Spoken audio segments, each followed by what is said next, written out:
Direct for you mother lovers out there. That's right. Back again. Something you might not never know nothing about. Welcome back, mother lovers. Myself, MysDiggi, your host, alongside my co-host right here, Dan DNA. What's going on, bruv? Good, yeah. AKA Dan Dolph. You shaking off the Rona. I remember you was a bit wounded. Yeah. I felt all right, but it's just... You're shedding. Yeah, exactly. Just getting rid of that Do you know old what? energy. Do you know what I think it might be? Is that where my house is drying out, I think there's like a lot of mold spores flying around. Yeah, you can breathe that in. Yeah, when you look at the symptoms of mold toxicity, runny nose, sore throat, sore eyes, coughing, wheezing, you know, it's basically so just the familiar. same as if you've got, It's so familiar for some weird odd that reason. you'd have them at winter as well when the house is damp and you've got more mold and then you get cold. Of all the things to happen, it's so weird, man. Yeah, it's so weird. Yeah, I've been going back and forth with some people about that, man. When I've been talking about, that it's like you shedding, that's you kind of getting rid of different toxins and whatnot. People are like, what are you smoking, bro? I'm like, what are you? Definitely not what you're smoking. You know what I mean? The shit I'm smoking has got me thinking on point, bruv. Like really looking into what is going on, not just like, What you're smoking is a smoking gun. It leads to the truth. That's it. Watch him now. AKA Dan Dolph, ladies and gentlemen. As always, man, we are glad to be here. Big up to the crew locked in already. Black Einstein, you know we love you. Sinead, big up your Moore. Liz Williams, Mr. Green. Yes, it's about to get busy tonight. King Chico, what's going on, brother? You know it's going to get busy tonight. When we get our brother back, man, this is like, you know what I mean?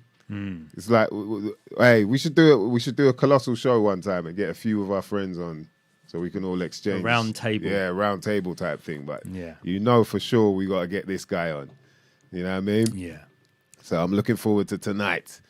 We're going to talk some old world stuff. You know what I mean? We're going to iron out some creases as well. There have been certain creases been put out there by certain people that shouldn't be, you know what I mean? It's not of our material. This is all about getting the truth out there, being honest. You know what I mean? Respect. Yeah. Things of that nature, man. Unless, you know, the whole vibe of this is like we have to lead by example at some stage, innit? Mm-hmm. And like if we don't do that, then people, they're not really going to learn. They're not going to understand. It's like, it doesn't matter what you do, but how you treat people is very important at the end of the day. So be the change you want to see. You know what I mean? See it there? So hopefully we can get Vinny to come on and iron out some creases as well as getting into some old world business. But of course, before we get into anything, we got to make sure you lot get the right amount of nutrition in there. It's important. Whether it be your cannabinoids or your micronutrients. Let's get into the cmosboss.co.uk.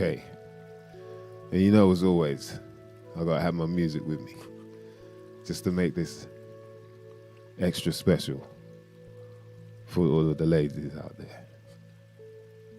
That's right. It's me, the voice of chocolate velvet cake. If you slice the chocolate velvet cake, ladies and gentlemen, this is what it would sound like. And I want to tell you about a product, well, a bunch of products actually, and a producer of these products, the cmosboss.co.uk. They provide customers with the best Irish quality sea veg straight from the unspoiled coast of Donegal, also known as the Wild Atlantic Way. You can get yourself various different sea vegetables, from Irish moss to dulse to wakame to bladderwrack. Things of that nature. Spirulina if you will. Whatever you decide, ladies and gentlemen, I'm telling you, it's going to be 100% quality. This is wildcrafted. It's not farmed in the way that a lot of products are farmed, which don't allow the product to grow in a manner that it should, to become strong, and then provide you with that strength. Do you know what I mean? There are many different benefits when it comes to sea vegetables, but people know a lot about high iron, iodine, essential nutrients, you know, whether it be B vitamins, C vitamins, all kind of vitamins, mother lovers. Do your research.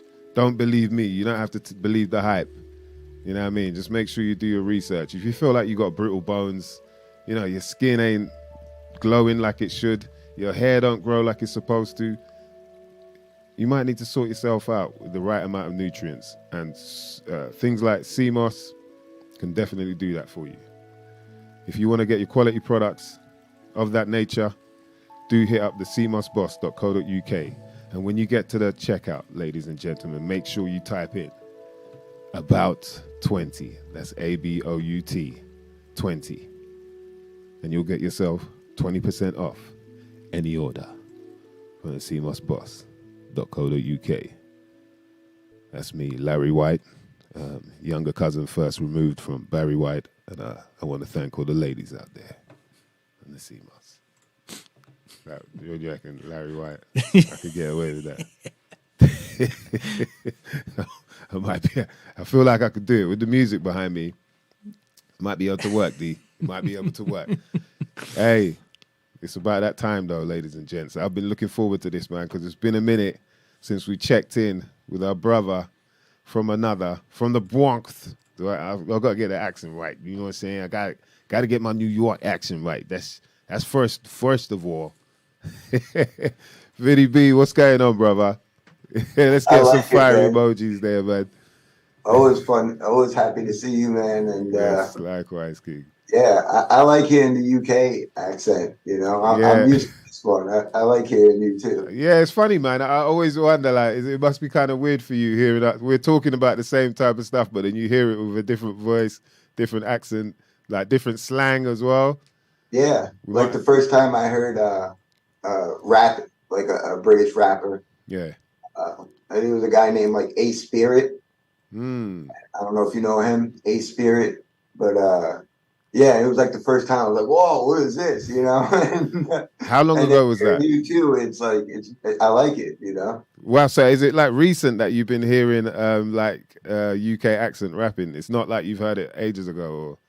No, it was probably like 6-7 years ago. Wow. Spirit, but then hearing you too, and yeah. You know, that's crazy. Then there's an alternative band. What were they called? Block Party. The UK. Yeah. That guy.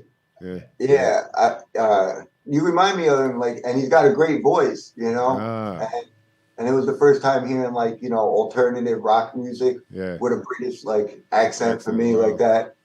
And I liked it. Block Party, they were called. That's sick, man. Yeah, I've never even thought about it like that. That's true, man. It must be so different as well. But yeah, there's been, I mean, people over here rapping for quite some time, like since, you could go back to even the mid-70s probably if you went into like the whole toasting, you know, reggae kind of vibe, which is where a lot of like the UK hip-hop scene, the originators sort of the scene came from. They came from that soundboy kind of, but they were chatting and rapping because it was like a bit of British accent mixed in with the yardie type thing. And then when hip hop came over, you know, people who had family or whatever, they might stay over in New York in the late 70s, early 80s sort of thing. And then I think it came over early 80s, isn't it, really, where a lot more people would say it was a mixture of that than, you know, American style with the yard thing and then the English thing. So, you know, and then it's just grown and grown and grown. And now you've just got all these different genres. You got like the whole grime thing, you know, as well as the UK trap. So just, you know, that's a whole nother show, Vinny. We should even talk about that, the music world, like what it's turned into. But growing up in the Bronx and New York, you know, it was big. It was, you know, a lot of history from it started there. And And then you guys know me too with Killah Priest and Wu-Tang Clan from New York. So yeah, definitely. So would you say you've seen that sort of? I think a lot more people now. You're seeing videos of people talking about how there is a dark side to the whole hip hop world, where it almost seems like it was birthed from that, and supposedly, you know, like in a way to just entrap like the youth into a belief system, you know, of money, girls. Yeah, I've been into that for a long time. You guys know, I've been doing shows like you're doing. I used to do shows like that about 12 years ago with a partner. I had a DNA Dan partner with me too, and we would, you know, one of the biggest things was always talking about the music industry. You know, I could talk about like, you know, politicians and this and that, and it didn't get the traffic, you know, and people weren't as interested as if I talked about like Lady Gaga or something like that. Then all of a sudden it was like, you know, you get a lot of views. So I did like to focus a lot on the music industry. I actually, later, if we screen share anything for your audience, when I told your audience last time, I have so many books on PDF. I convert them to PDF so you can just read them from an email or whatever, any device. I have one book, it's called The Convert War, where it's like about the CIA going against the rock and the rap. It gets into like, you know, a lot of these so-called suicides. Like my favorite one was the Jimi Hendrix one. You know, Jimi Hendrix is a big thing here in America for people who like rock. Yeah. And we're all told he overdosed, right? Like so many of them we're told overdosed. But I got this great book, and if anybody even wants, I'd give it for free. You can look it up yourself. And it's been like the CIA has been after rock, rap, everything. You know, it's had its fingers in since the beginning. The book even goes into the early jukebox wars, they were called, where the mob was involved and all these people were involved, because it's powerful music, you know, and especially if you're reaching millions of people, you know, and for these control freaks, obviously, you know, they have to control that. Yeah. And, I would say that a lot of the people, though, I would say are probably just regular people, just like you're a regular person who raps. But the controllers are definitely, it's something dark and they want to use people. So if they find someone who's pushing something that they like let's say ignorance or violence or something like that, they're more than happy to promote that person, you know. Let's say, you know, Snoop Dogg is someone I like to bring up a lot. I mean, the guy's on commercial. He's doing like commercials and like insurance commercials, car shows. Like the guy is like treated like royalty, you know, which makes you wonder, you know, what are all the things he did for these people? So I would definitely say there is a very dark side, you know, and then you got Kanye, right? We talked about last time. He came out talking about the dark side. Yeah, there's definitely to it. Rap, rock, the mainstream country people, whoever. I mean, whatever type of music there is at the top is going to probably be a lot of dark influences around those people. Yeah, I guess it's like that thing, innit? It's like the word entertainment. It's like any form of entertainment. There are going to be some, you know, if there's some form of influence there, then there are going to be people that are like, yeah, we could do with some of that influence, you know what I mean? And so that's why, now, even the weird thing about influencers now, we got that whole thing, innit?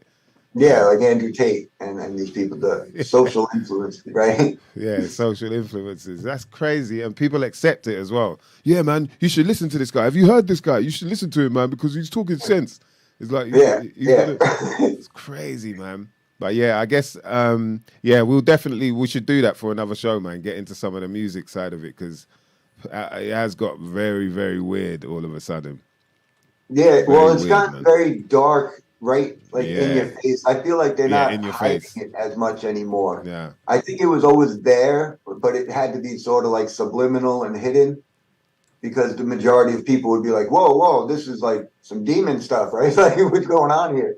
Yeah. And but now, now we're in the age of, I think, Lucifer here, and anything goes. They're teaching the kids, to change their sex in the schools. I mean, identify as a cat, whatever you want. I mean, it's pretty wild.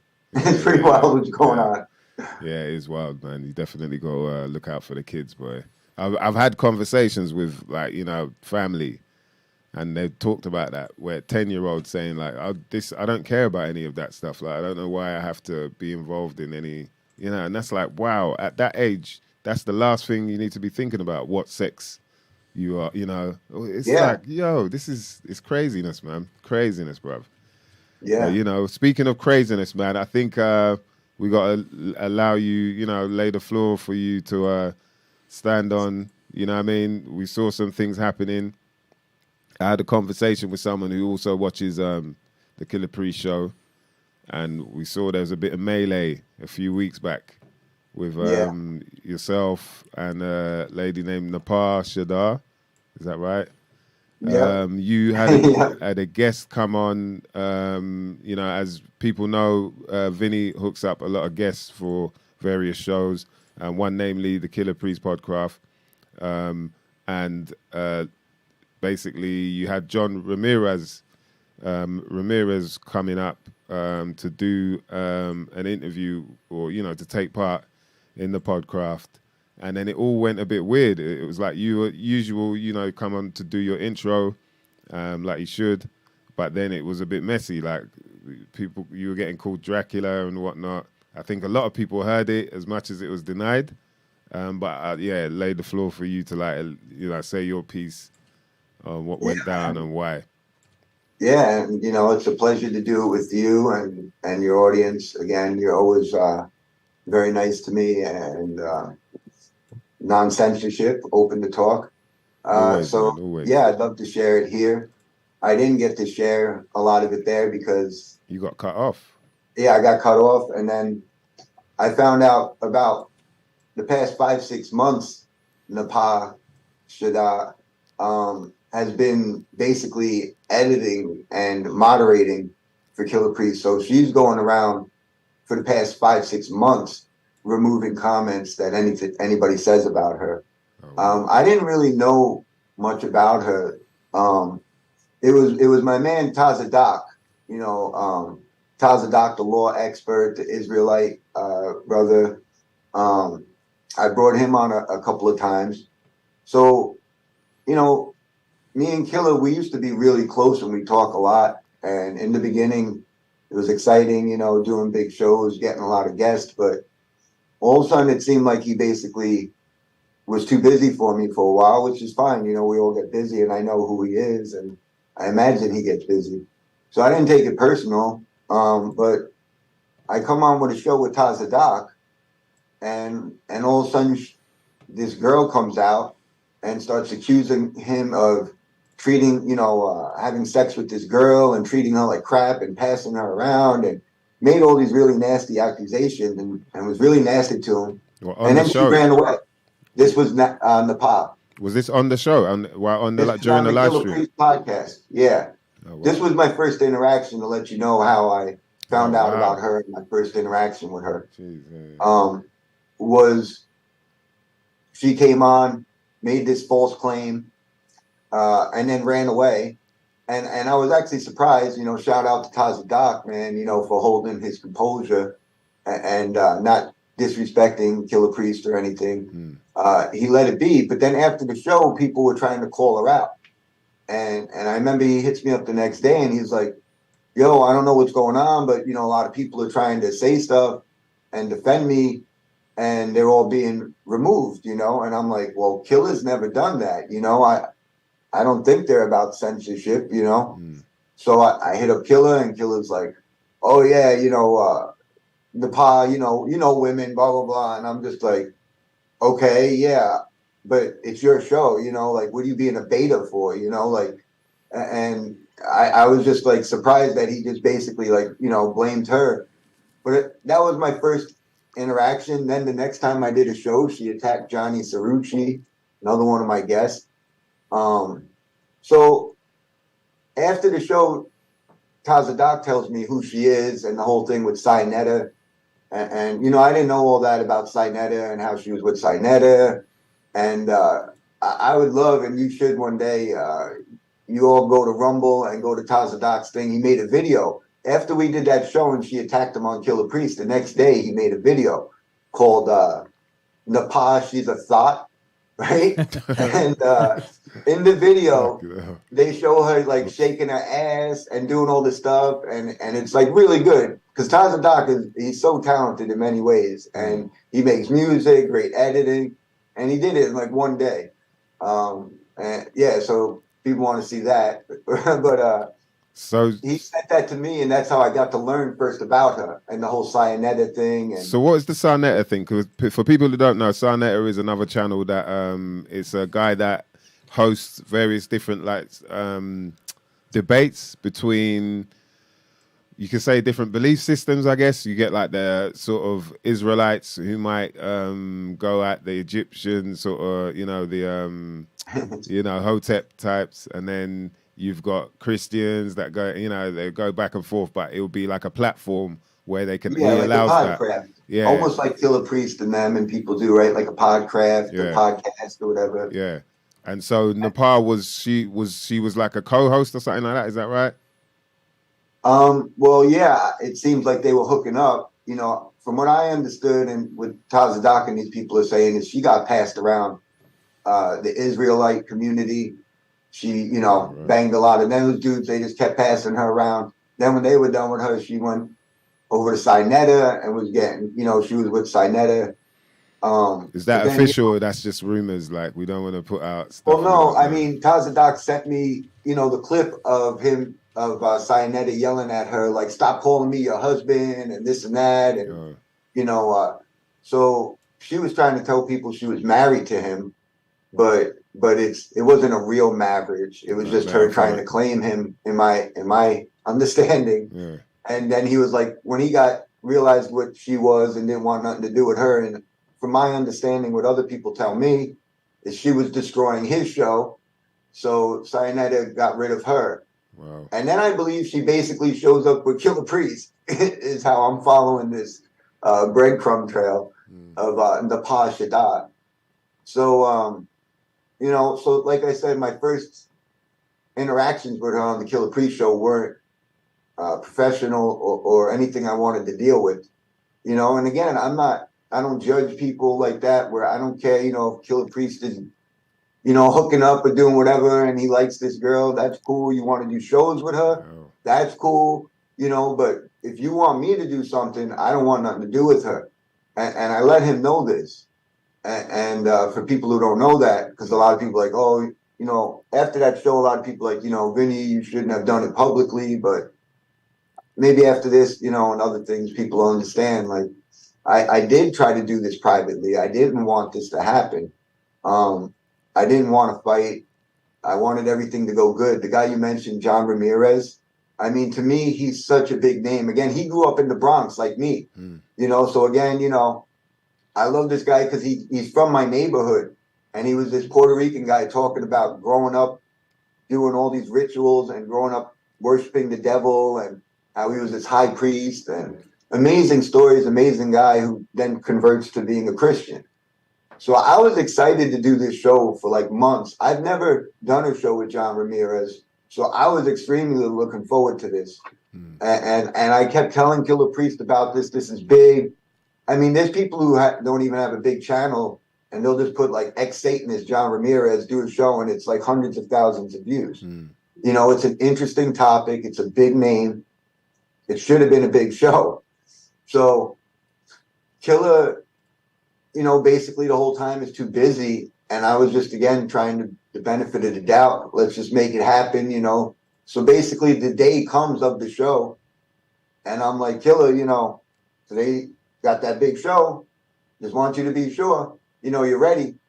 Oh, I forgot. I got this other show booked with Ralph Ellis, blah, blah, blah. And I'm like, whoa, you know, again, to me, that's not very professional. I know MysDiggi wouldn't make that mistake. I know Bro Sanchez and other people wouldn't do things like that, especially when you got such a big name guest lined up like John Ramirez. And I've been harassing Killah Priest for weeks about this. Sending him the information, which he obviously never looked at because he still didn't even know the guy's name when he came on the show, like other guests that he's done. So I'm watching the whole Ralph Ellis thing, and they told me, so I'm like, Killah, what's going on? We got the show. Oh, yeah, we're going to do this. We're going to end it early, and then, you're going to come on with John Ramirez. And I said, okay. So again, I'm still like wishful thinking, man, that he's not going to, they're going to do the show and Napah's going to leave. Oh, so you're saying via text you're chatting to him and going back and forth, and then you're watching it live and thinking, okay, but she's there. Hopefully she's going to leave. Yeah. Like I told Killah, because I told Killah, I'm not going to do this show with her. I'll go do this with Bro Sanchez. I'll go do other things. I don't want to deal with this, which should be my right. You know what I'm saying? I'm not being fake about it. I'm not being mean. Yeah, you're being honest. Again, do what you want with her when you don't have me coming on. You know what I'm saying? So, I was already like, frustrated. And then she doesn't leave the show. They don't even stop the show. And while I'm watching, like you brought up, she starts off with like calling me Dracula or vampire or whatever. Yeah, that was clear. Yeah, we saw a video. Someone had uploaded a video about it, and we saw straight away. It was kind of like just before you were coming in. She's like, speaking of Dracula and dark energy or something like that. And then, so it's hard to say. I heard her saying that she didn't mention Dracula, but come on, man, it's blatantly there on video. Everybody's seen it. Yeah. They all try to play stupid, but that's what cowards do instead of just manning up. And so, right away, I'm insulted. I've been lied to. So, again, I haven't even really watched it. I think I watched it back one time. Yeah, But I think I was basically like, Napah, like, why is she here? You know what I mean? Like, she's supposed to go, Killah. You know what I mean? Yeah. And Killah forced this to happen because he could have handled this with me the right way and professionally. And it shouldn't have had to been me on the spot, being insulted and being lied to, and then like just go forward like everything's cool. You know what I mean? I'm not a fake person. I can't pretend. I don't act. This is me. You know what I mean? And I have a lot of passion. And I was very passionate about doing an awesome show with John Ramirez, so to me, it was like right there on the spot. I knew it was over. And I was like, this is not going to be good. I've been played, I've been lied to. And, she starts with the insults. Someone said she called me a narc. I have no idea what that is, why she would call me that. It's just straight up just calling me whatever, I don't think I have to defend things that are just made up. Yeah, I didn't know what that was. I didn't know whether she meant a government narc or a narcissist. I weren't sure what one she wanted. Yeah, I don't know. It's I'm a loser, but then I'm a narc. I'm like I don't know what you're saying. I am. You're just a trash bag, and that was the. And to be honest with you, in 12 years of doing shows, I've never in my life have ever done something like that. I've never cursed. Like in shows, I've never gotten upset or yelled and like got mad at someone ever in 12 years of doing. Yeah, you went off, bro. And so it was, it sucked, man. And so, Killah, I feel like acted like a little beta and wasn't a man about it. He right away just, played dumb. He then threw me off the show. But then I she kept talking crap, so I came back on because I was so mad. I should have just let it be. But I came back on and was like, you lied about Tazadak. You slandered Tazadak. Have you apologized? That was one of the things I was trying to call her out on. Again, shout out Tazadak. And so I tried to go back at it so people didn't look at it like I just ran away.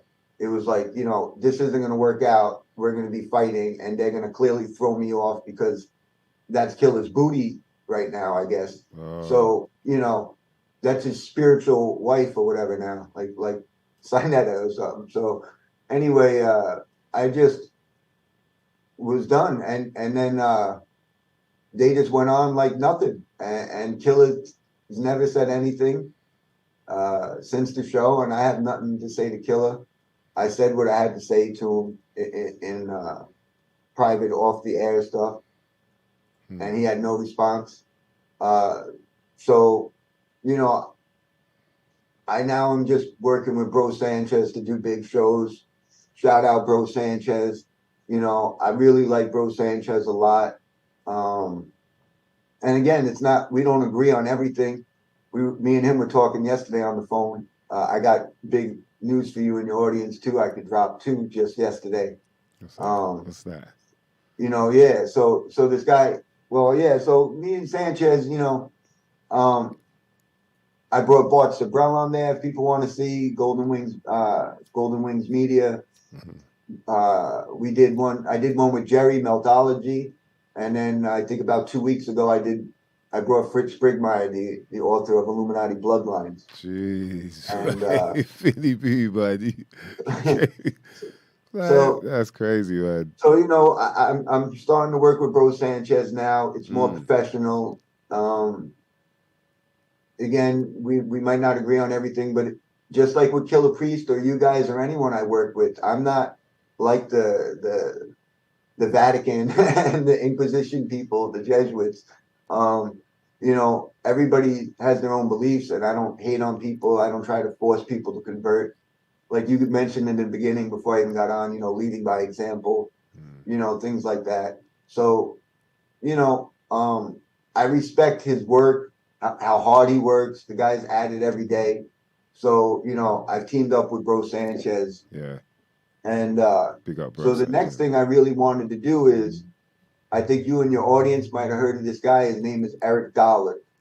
And I don't know if you guys know of him. With Eric Dollard, he was, I found out about him, I don't know, like 10 years ago, whenever that video was. It was basically, he was like sitting in the desert talking about the sun to some reporter. And he's like asking him questions about the sun. And this guy worked for RCA, which was like, you know, the tops.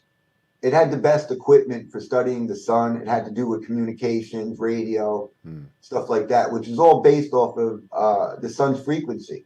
They have to know the sun's frequency so then they can do radio and communications and stuff. So literally this guy was working with the best equipment we have in America for the biggest company. So, you know, right away, I consider him an expert in these topics, you know. And when I heard him saying stuff that you don't hear mainstream talking about, I was blown away. And I'm sure people in your audience and people who've heard of him would agree and know what I'm talking about. So it's really hard. He's very busy. I mean, for people who don't know, if you were to look up Eric Dollard, he's not just an American, he's internationally known. Like worldwide, he's internationally known as the leading expert in Tesla technology. So these are the guys like in their warehouses and their laboratories. I mean, they're doing these experiments. I actually brought his partner, Aaron, on Killah Priest's show one time. And Aaron Murakami, shout out to him. Aaron is a great guy. It was one of the best shows. To me, it was like my favorite. I thought Aaron did amazing. He literally was doing experiments and everything. They make the Rife machines and all this stuff. So serious. All the people that are into that stuff, they should know who these people are. You know, they every year there's an event where like the top scientists go to that are all into this Tesla technology and doing these experiments. Aaron's the guy who hosts the event and is involved with all of this. Wow. So yesterday Aaron called me back and he was like, Vinny, you know, Dollard's coming out. He's coming to my place because Aaron's got his own place too and does his own experiments and stuff. Amazing dude. People need to check out him. If you're into science, if you're into the Tesla stuff, if you're into electricity and how what the sun is and all that, definitely check out Eric Dollard, Aaron Murakami. And so yesterday, basically the good news is I set this up where Eric Dollard's going to come and do a show with me. And I'm going to do it on Bro Sanchez. Jeez. So, you know, I called Bro Sanchez and I was like, yo, Sanchez, yo, I got Eric Dollard probably coming on in about 2 weeks, and he was just like blown away. He couldn't believe it, because he knows who Dollard is, and it's a huge thing, Yeah. And it's not even just Dollard. I'm getting the other scientists too. So it's like opening the door to like this whole thing that I was trying to do with Killah Priest, but unfortunately, I could speak freely now. I mean, he's not professional, and so it never went. I think Bro Sanchez is more professional, and I think him and his audience are going to love it, and maybe Bro Sanchez will actually show up to the event. I mean, Aaron gave me, Killah Priest, and a bunch of people free tickets, and they never even, talked about it or showed up. This is an event where you pay, over $1,000. It's a 3-day event with the top scientists doing experiments and showing off all the stuff. Wow. So, yeah, in about 2 weeks now, I got this going on. MysDiggi. And that's big, man. That's big, bro. Serious, right? Yeah, so me and Sanchez are excited. I wanted to share that. That's actually, you're the first person to get that information probably live. Exclusive. Yeah. Let me get my DJ clue on. Yeah. Yeah. Wow, that's big, bruv, man. Yeah, I'm just looking him up. Eric P. Dollard, right? Yep. I've just got it on screen. Yeah. Dan's got it yeah, on so screen. all the people that, love science and all into the technology and all that stuff, I mean, this is top of the line to me and an honor to me, again, to be able to do this show in 2 weeks with Eric Dollard. I'm definitely going to harass both of them. I told Bro Sanchez this, because for people who know Bro Sanchez, or if you don't, he's a flat earther, a big flat earther like me. Yeah. And I did a show with Aaron before, and I picked, I poke at him with flat earth stuff. So, and he's cool about it. He don't get mad and flip out. So, I think it's going to be fun to maybe even bring up some certain flat earth questions to Eric Dollard.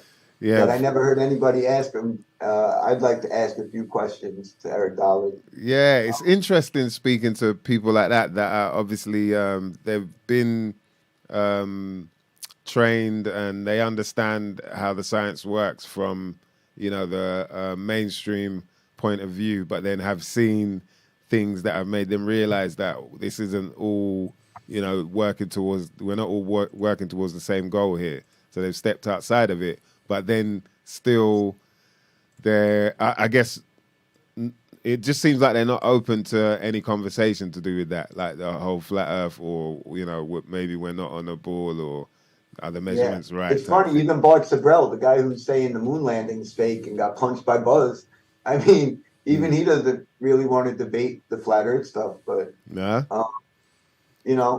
everybody's different. And again, I'm not trying to be like the Jesuits or Inquisition people and convert or die with anybody. People should, make their own decision. Lead by example. Yeah. You're doing the right thing. Planting seeds, man. Plant the seed, and that's it. No, you're doing the right thing. Well, with that, I guess, it's sad to hear that things went down like that, but I think it's important that you get your side out of, the situation, because obviously people only see it from one point of view, and that's unfair to you because obviously, there are things there that you mentioned that people might never have known nothing about. Wow, that rolled. That worked, didn't it?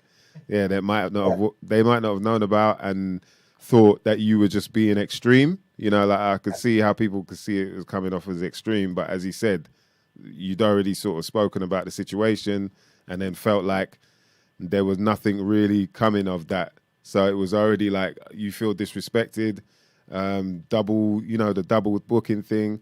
I think the only things we could say is obviously Killah Priest is an MC. He's not, a podcast host as such. So maybe it's a bit hectic for him to sort it out in the right way, and then maybe under pressure because she's right there next to him. I don't know, but it's a shame, and I think you deserve a lot of respect because you brought quite a lot of information to people that might not have heard it before, especially through that platform.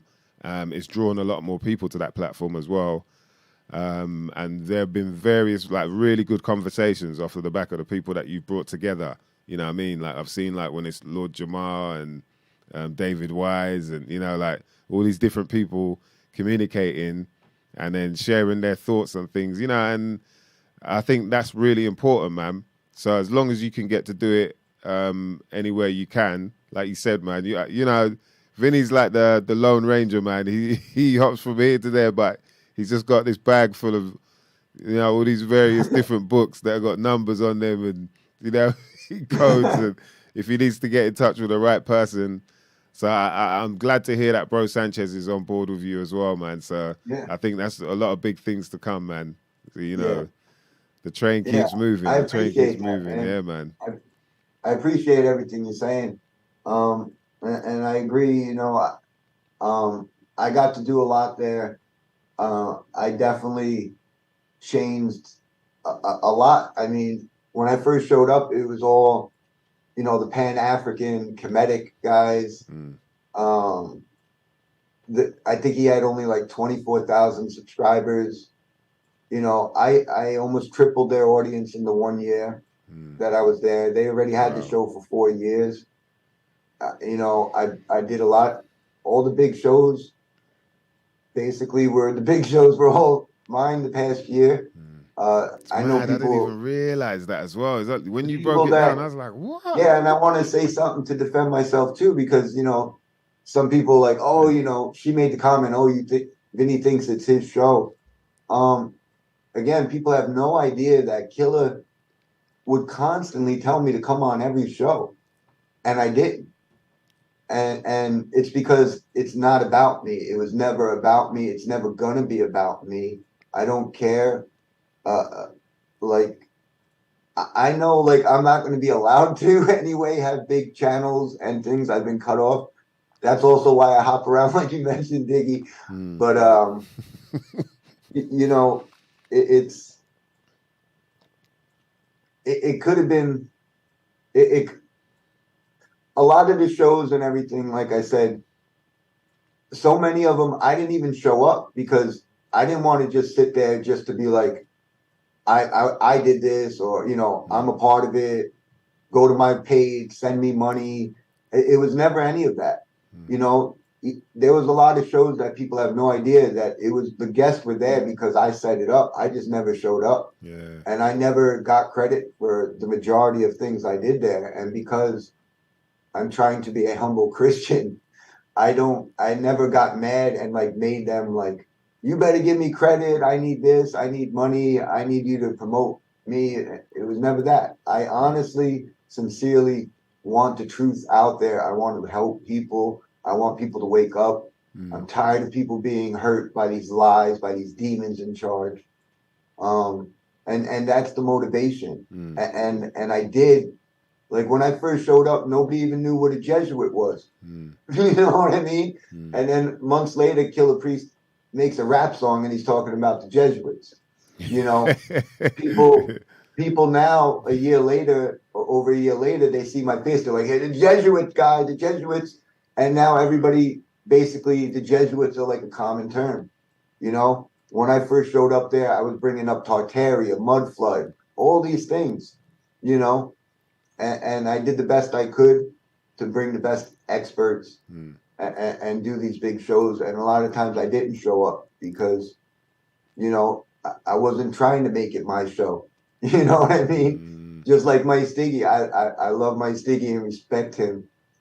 In no way do I want to make this my show. It's just I want to help MysDiggi, and if he asks me to, I'll do whatever. You know, no, so that's love, bro, that's what all it was. You know. Yeah, I mean that's what definitely. You know, and to add to that is like the fact that I didn't know, like people. I don't think people really knew that you were the reason that so many of the guests. When like after you mentioned it, then I went and looked back at the guests, and I was like, oh right. Yeah, this is when it actually started. Like the fact that I got into it is like there was something that went on, and it was actually to do with one of your guests. Why the argument? I think with Rasul, and then it was, you know, those days were interesting, man, because there's obviously like this weird sort of communication thing between you and Rasul whenever you had guests on, and they were like, "Oh man, he about to bring some pseudo." Yeah. You know, Rasul's the first one who started that Dracula thing. That's where it comes from. Actually, was Rasul, and that's why so many people there. Because again, I've never been called that anywhere else in my life except for on that podcast, and it started with Rasul. Yeah. What's funny though is me and Rasul are friends. Rasul doesn't work with Killah Priest anymore. Rasul keeps telling me to come on his show. He keeps wanting me to go on his show and work with him. Yeah, man, you should, bruv. I do. And that's what I tell people. Like, people seem, because we'd always fight. Yeah. And Killah, I think, would hype it up. And Killah would tell me sometimes, man, you know, Rasul was going crazy the whole ride home, ranting about you and this and that. You're crazy. And I'm just like, good, you know, good. That's funny, man. So, you know, people think that we hated each other because we fought a lot. But I always respected him because he's a real dude, you know. And I don't expect people just to believe what I say, you know, especially when I say so many crazy things that people never heard. You can't come on here and talk like you can't come on Killah Priest crap. It's like, yo, my man would just start switching on him like drink and then take a little sip of. I think I won him over with Aaron Murakami actually when I did the big science one and we were doing the science experiments and he was like, "Yo, Vinny, this was real. This all right. You know, I asked for it and you gave me what I had." I said, "All right, you know." But you know, me and Rasul, he's another one. He's like, "Man, you know, you got me with the Jesuits. Now I see it everywhere." And, you know, and now again, now you're not listening to Darwin and all that stupid stuff you were talking about to me, man. Like, you know, do your own thinking. You know, it's hard for people, man. I don't want anybody to think like me. I actually want people to think for themselves because then maybe they could teach me something I don't know. Yeah, you know what I mean. Yeah. It's hard for people though. You know, like it's just that barrier of like understanding that. All right, maybe I was wrong. Maybe I am. You know what I mean? And just break through that, and then you start looking, and then you start realizing like, oh shit, this don't. It feels like it never ends, Vinny. It feels like this labyrinth of truth. You know, it's like every other day I'm finding out something else where I'm like, I didn't realize they'd gone to that. Like just the other day, I saw this thing about to do with airplanes, and they were talking about the fuel. Like, where do they keep the fuel? Apparently, they keep it in the wings. Is that right? Like, they keep it in the wings. But then, there was this whole thing about balancing with it and how much it would take how long it would take to pump the oil in there, you know, the fuel in there, as well as how much space you'd actually need for that amount of, you know, all these things where you're like, yo, I never thought about that.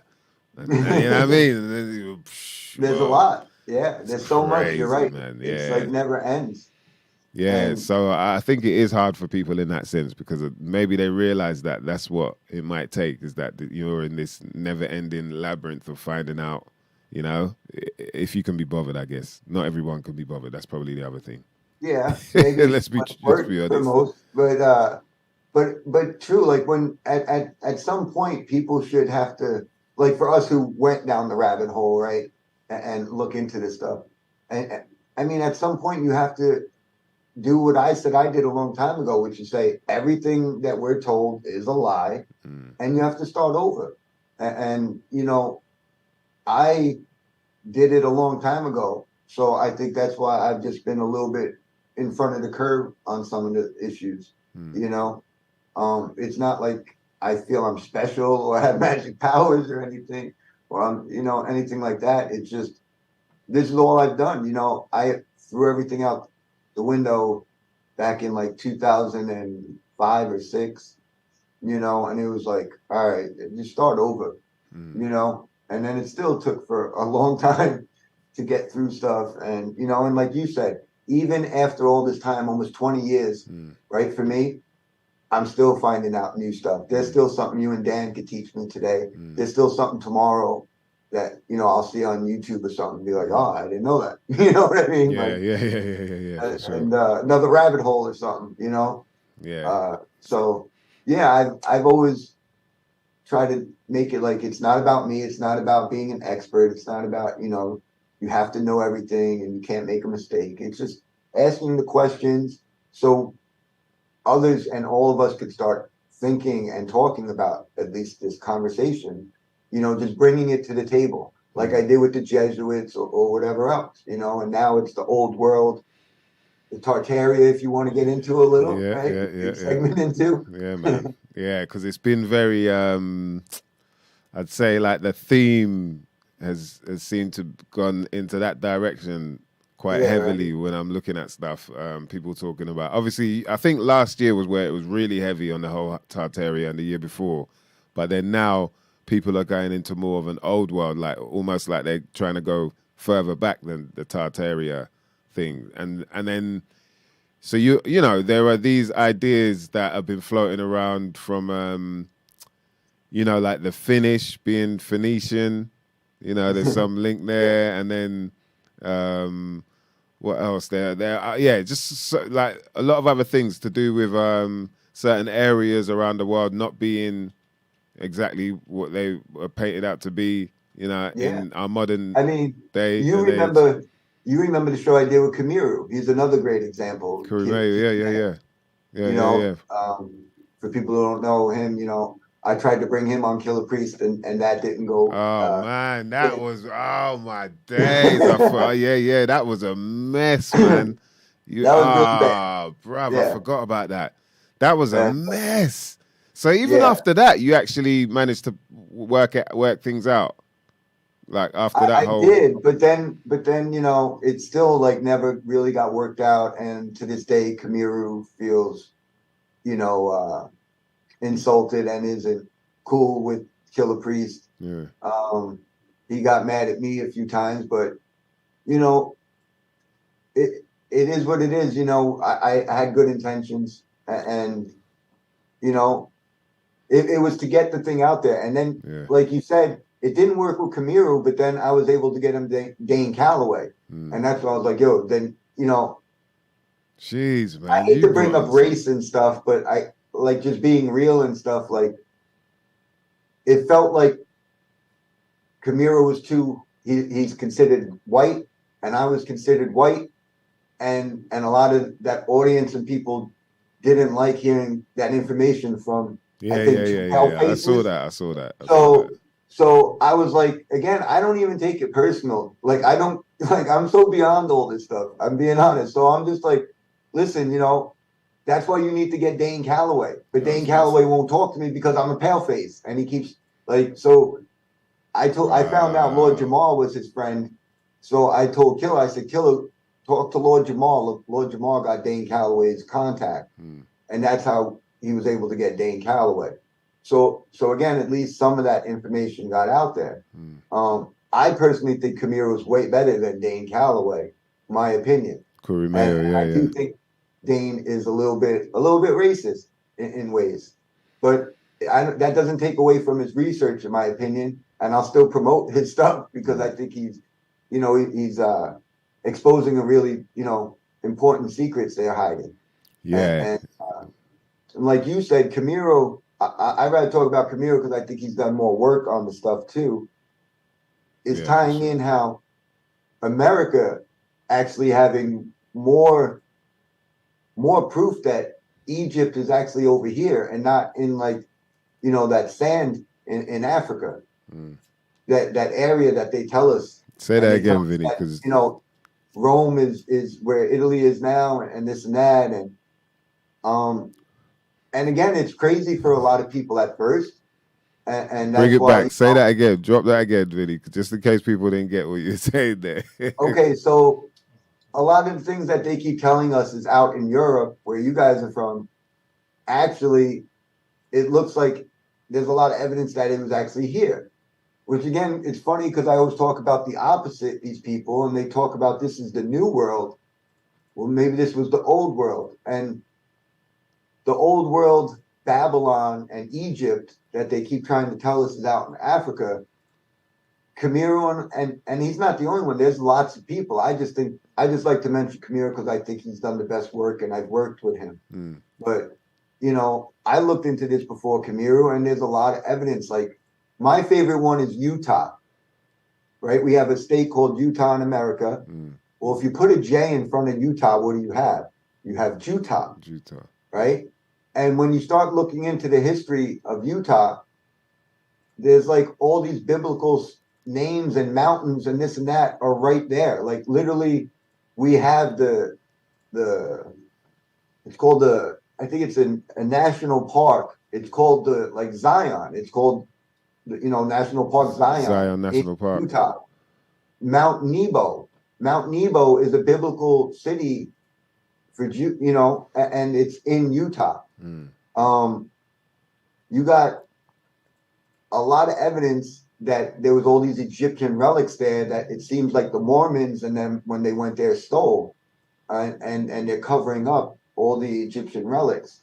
Kamiru, I learned from, so I got to give him the credit, is, you know how we see the Egyptian and it's got the dog head, right? Anubis. Yeah. That's a specific dog. And that dog's not in Africa. They try to show us one and say, this is like it, but that's not really, it don't look the same. But that dog is in South America, right? And then to me, one of the biggest things is corn. Corn is a dead giveaway to me too. Yeah. Corn, everybody knows, comes from America. Yeah, it originates in America. And what's funny to me is Masons, and anyone who knows Masonry, you're just doing Egyptian rituals. Dan. And they're doing this Jewish Egyptian rituals. They use corn. They use corn and oil.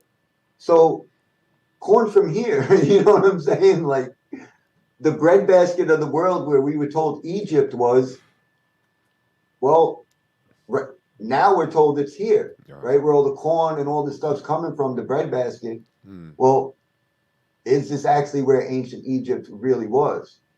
And, I right away start looking into what we're told, the official stories that a lot of people want to believe in. And right away, it's a Jesuit priest. Like one of my favorites is Chicago, Illinois. So if you look into the early history of Illinois, they called it Little Egypt or Lower Egypt.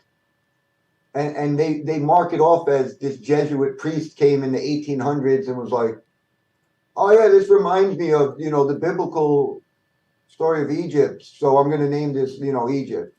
Now that's what people want to accept the official story. That's fine. Do that if you want. I don't. Doesn't make any sense. What does make sense is maybe this was called that and they're trying to hide that fact. So this is what I mean. These are some of the crazy topics. And I know it sounds crazy at first, but then another thing was like when I started reading Christopher Columbus and Magellan and these guys in the 1500s, they're clearly talking about the stuff in Europe doesn't line up, and they're not convinced that those are the biblical places. So, there's so much evidence. There's lots of books, lots of different people that have brought up this topic. And I'd say that's one of the big topics, one of the crazy conspiracy theories I've been trying to talk about for the past, let's say, about 5 years. I think Kamiru, and there's a new guy, 432 Drop Radio, I think doing a great job. If people want to look into this information. But, I found out that a lot of these Native Americans, the Cherokee, spoke Hebrew.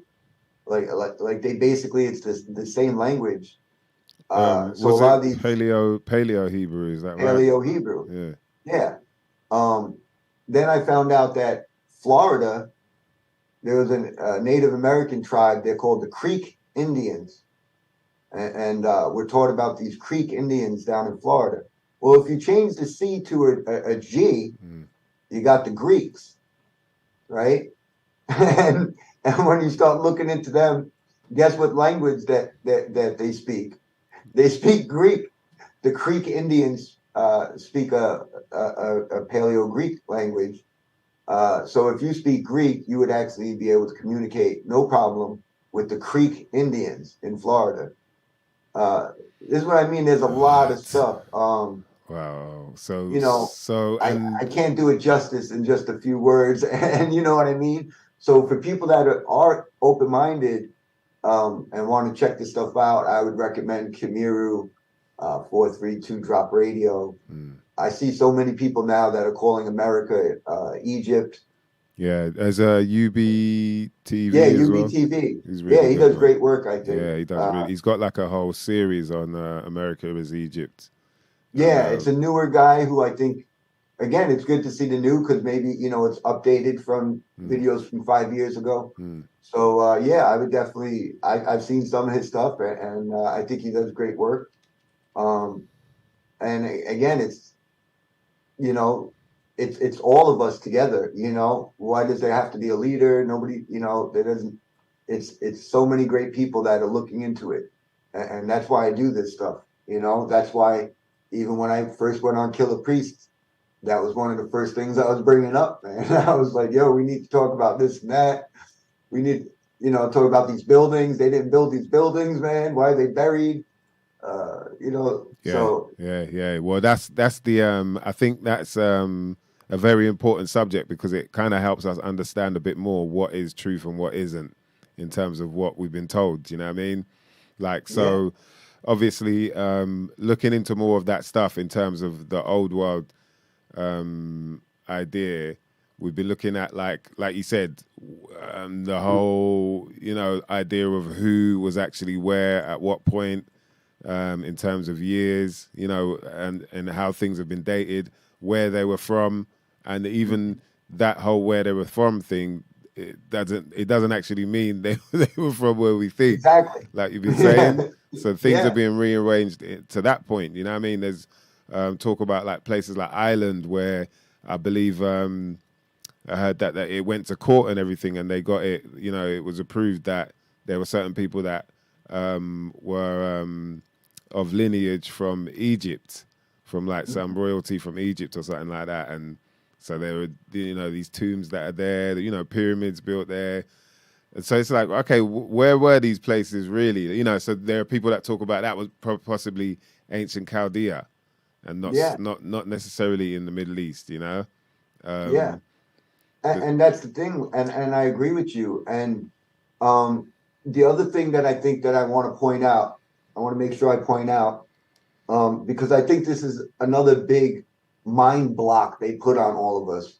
Just like, shoving a globe in people's faces so you can't, but the whole thing, they've programmed us again to think that our ancestors were stupid and that we've slowly over time from primitive caveman, until just now we're figuring out everything, Nikola Tesla and these guys finally figured out electricity and, they finally figured out how to fly and our ancestors were stupid, right? And they want us to believe that, Columbus discovering America and, until 1492, nobody from Europe knew about America. When I pointed out, I think it was even on your show, I pointed it out because someone was like, man, I never heard of that until I heard you say that. Never thought about it. You could see Russia and Alaska could see each other. You could be looking at each other. So people, again, snap out of it. What makes you think that people didn't know about other people? Like people weren't traveling around. They put us in this box to where it's like people think that up until 500 years ago, Europe and America had no knowing of each other. You know what I mean? And that we needed these people in Europe to, enlighten the whole world and Renaissance and now, bring the whole world together. But clearly in the past, our ancestors were not stupid. So let's get into the old world, like these buildings and things that we're not even seeing them built to this day. Some of these buildings, if we want to pull up images or whatever, I mean, they don't build that now. So our ancestors, there clearly was an advanced race or multiple, for all we know, in the past. To me, I even told you the last time too in your audience, like I've been pointing out, these people didn't build any of this. Europeans, like my family being Italian, my mom's side came over like in 1910. My dad's side a little later. But they were all like farmers. Everybody was like peasants. They didn't have a power drill. There was no electric power drill until like 1895 in America, right? These people are going around in horse and buggy, peasant farmers. And then you want to tell me that the history is that these people built up all these cities like 10 years. They go in this city and within 10 years, every single ridiculous cathedral and building you see and all the streets, everything, the underground, all these things are built within just a few years. And again, for people who want to do the research, look into this stuff and you're going to see it doesn't make any sense. I seen one the other day, this ridiculous structure. They say it was built in 1 year. They give credit to this builder. You look into it, the guy was 14 years old when they say it was built. So again, if you take some 14-year-old who, you know, his first building project in 1 year builds a ridiculous structure like that, you know, I don't know, you know, then put on a mask and listen to these people, you know. But there clearly was an advanced old world. All right. And so what areas would we look at is it like places like are these all around the world, these sort of buildings? All around the world. Because this was a one world already. This would, you know, I even did this with an archaeologist, Jonathan Gray, who wrote so many books, Dead Man's Secrets being one of my favorite ones. And again, he pointed out that the archaeology proves there was an advanced civilization. And when we were doing the show, I was obsessed with Zeus and these people at the time. And I was like, listen, you know, I've been dying to talk to an archaeologist about this. Is there any evidence? Because they keep telling us that these are all made up stories, right? Our ancestors were stupid, just making up these stories for us. And he was like, oh, no, yeah, there's lots of proof that Zeus was real. And we got this and Hercules. And yeah, these people were really here. And I was like, thank you. Thank you. That's what I thought. And then I started looking in and finding more and more evidence, you know, and you know, to get into this stuff for you and your audience, and we were talking about like correcting things, right? Let's bring in the word Tartaria now. I stayed away from it. Now I'm going to bring that word in, right? Tartaria is the other big thing that you see everywhere now. Yeah. And I was someone telling people years ago, you know, let's talk about Tartaria, but I didn't know that they were going to get combined here with the mud flood stuff. But to me, people need to understand that I think that's part of like the misinformation that's going on. So a lot of these channels are actually getting big and they don't mind promoting it because people are tying in these old world buildings with the Tartarians. And let me explain this to everybody. The Tartarians did not build these buildings because they are everywhere. They are buried.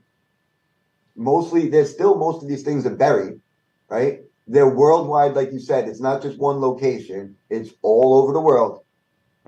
And the Tartarians, if you really want to get into it, they were recent, just like our ancestors. They were just a few hundred years ago. They were horse and buggy people. They weren't going around with horse and buggy, building ridiculous stone cities and building pyramids and putting gargoyles and Zeus's face all over everything. They didn't do that. So everybody should stop saying it's Tartarian old world. The Tartarian thing we can get into on another day or another. I'll save that for another time for you because I've done the research for that. People need to study the flamenco, read the flamenco books. I have all 21 I can give away for free if anybody wants. Those Russians, the flamenco, that's with the whole 1,000 years added in and all that comes from these guys. Yeah, which kind of correlates with something Dan pointed out a while ago about with Egypt. There's something to do with Egypt as well. The way that they date things is they kind of add on a certain amount of time. There's who's the guy called something Rowe? What's his name? Oh, he does the Egypt stuff anyway. He does like the missing 1,000 years thing. Yeah. What's his name? It's a similar thing then. He's a Russian guy now. No, I think he's American or something. His name comes from flamenco and these guys. And then there was some researchers in the 50s, I think, there was 4 people that done a book where they found this sort of 600 years that's been put into Egyptian history. So you get all these repeating pharaohs. You get like Ramesses, and then 600 years later you get another Ramesses. And so they basically just added this 600 years in the middle of the time. And I agree. And to me, again, this is the Jesuits, and this is recently in the 1800s. Chronology that we're taught in all our schools and what's accepted worldwide, meaning China and everybody has the same people telling them what history is, and that's the Catholic Church, and it comes from a guy named Joseph Stallinger, right? And this is again a Jesuit who basically did what I think Dan said, where they were trying to create all of history and these timelines and tie it all together, and they just started adding in these phantom years, and it seems like they added in 1,000 years. It's not so like straight across the board like that, like it's just 1,000 years in every situation. You know, they point out like, you know, maybe with the Muslims in this area, it could be an 800-year difference, or it could be this, you know. But it's basically they started trying to stretch out the timeline, right? And you know, there's theories on that. I have mine on that, but you know, they definitely seem to be stretching it out, which I think again is to push their evolution and get us so far away from reality. And you again to think that your ancestors were stupid. All this stuff was really long ago. You know, it's 2,000 years. People are still waiting for Jesus. You know, what are you doing with that? You know, it's all these things to throw us off. If the chronology itself is thrown off for all the countries, which it seems like the Jesuits did, in my opinion, then again, you can't go by the mainstream history. You have to start looking into things yourself. And you know, I think that's what a lot of people are doing, including myself. And to me, the Tartarians, again, are a newer people. They were still a country up until 1775, in my opinion. Again, I think you guys could find the answers with the flamenco books. That's where I got most of my information and thoughts on this. It seems like 1775, the Tartarians were destroyed, and you have the Catholic Church puts in the Romanovs, who again, bloodline relatives like to the Emperor of, you know, Germany and you know, in England and everywhere, right? These are all like these families. Yeah. And they put the Romanovs in charge, and they were there to destroy Tartarian history. There is also facts that in America, there's a declassified document in the 50s from the CIA where they talk about the erasing of Tartarian history. So, you know, I see it's easy for people to right away, they hear the word Tartarian, they realize that this was it was the biggest empire. You know, if you look at maps from the 1700s, it's clearly the biggest empire. You know, way bigger than Russia is now. It was really big, right? So I think they right away are like, okay, the old world were these people, and they got erased, you know, and now in like the 1800s, and now they're stealing all this Tartarian stuff. And I'm sorry, but that's not what happened. This stuff is older than that, and it wasn't by people that are horse and buggy with no technology. This stuff was done by the gods, in my opinion. This was done in the old world. There was an old world, like Atlantis, and all that was real. And they're all telling the same story. They want us to think our ancestors were stupid. Our ancestors were not stupid. They're all telling the same story about a flood, about dragons, about the old world, all this stuff. And these gods, right, that taught man how to do stuff. And to me, clearly, these structures are amazing. They're like the most beautiful things. Like, it's breathtaking, so many of these things. A lot of people point out it looks like they were made for giants. A lot of these structures don't make sense that they would be built for 5-6 foot people. You know, the giants, all these things that they want us to think are made up stories from our stupid ancestors were clearly the truth. And I don't claim to know everything, but I do believe that there's something to this, especially when everywhere I look, from Mexico to India to Europe to Africa, Australia, the Hopi Indians coming out of the Grand Canyon, they're all telling the same story. You know, they just have their different languages because everybody spoke different languages. Why? Well, the Bible says Babylon, all right? And God curses Babylon and scatters everyone, and people start speaking different languages. Because why? Because there was this race that was building a one world. They had a one world in the past, and maybe multiple. You know, I know at least one, and archaeologists also know, like Jonathan Gray and others have told me, there was a migration in the past. There was a one world civilization in the past. And I think that's why I've told you and Killah Priest, the people, is that's why they hijacked that with the aliens. They're trying so hard for the past, you know, I don't know, 12 years or whatever, with ancient aliens and all these things, to look at these beautiful, ridiculous things that we have no idea. We can't explain it away. Had to be aliens. Came from Orion's belt, you know, whatever. Because they don't want you to know that this literally was here already, from people that lived here already. And, you know, we're literally built on top of this stuff.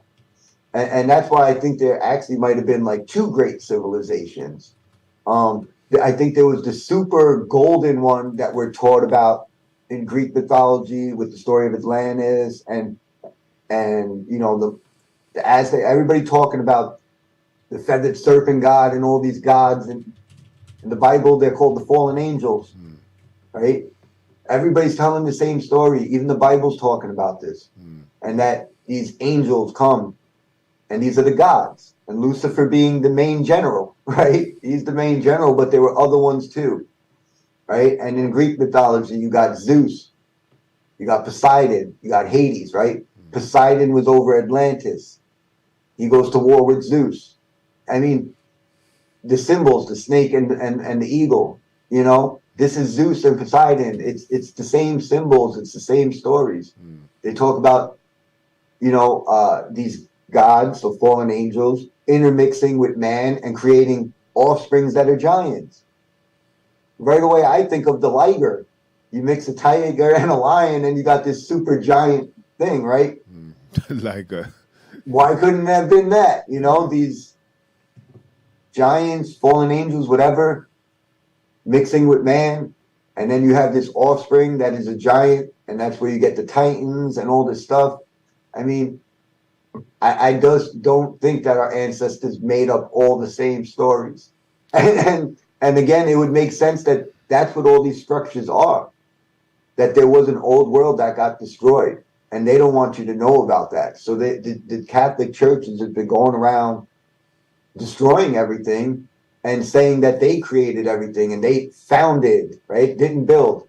They founded. Yeah, they founded this thing and renovated it. And then I started thinking too, the Americans, right? For Americans, we're taught about the founding fathers. Yeah. Start to make sense now? Yeah. The founding father. Yeah, they would go around finding what was already there.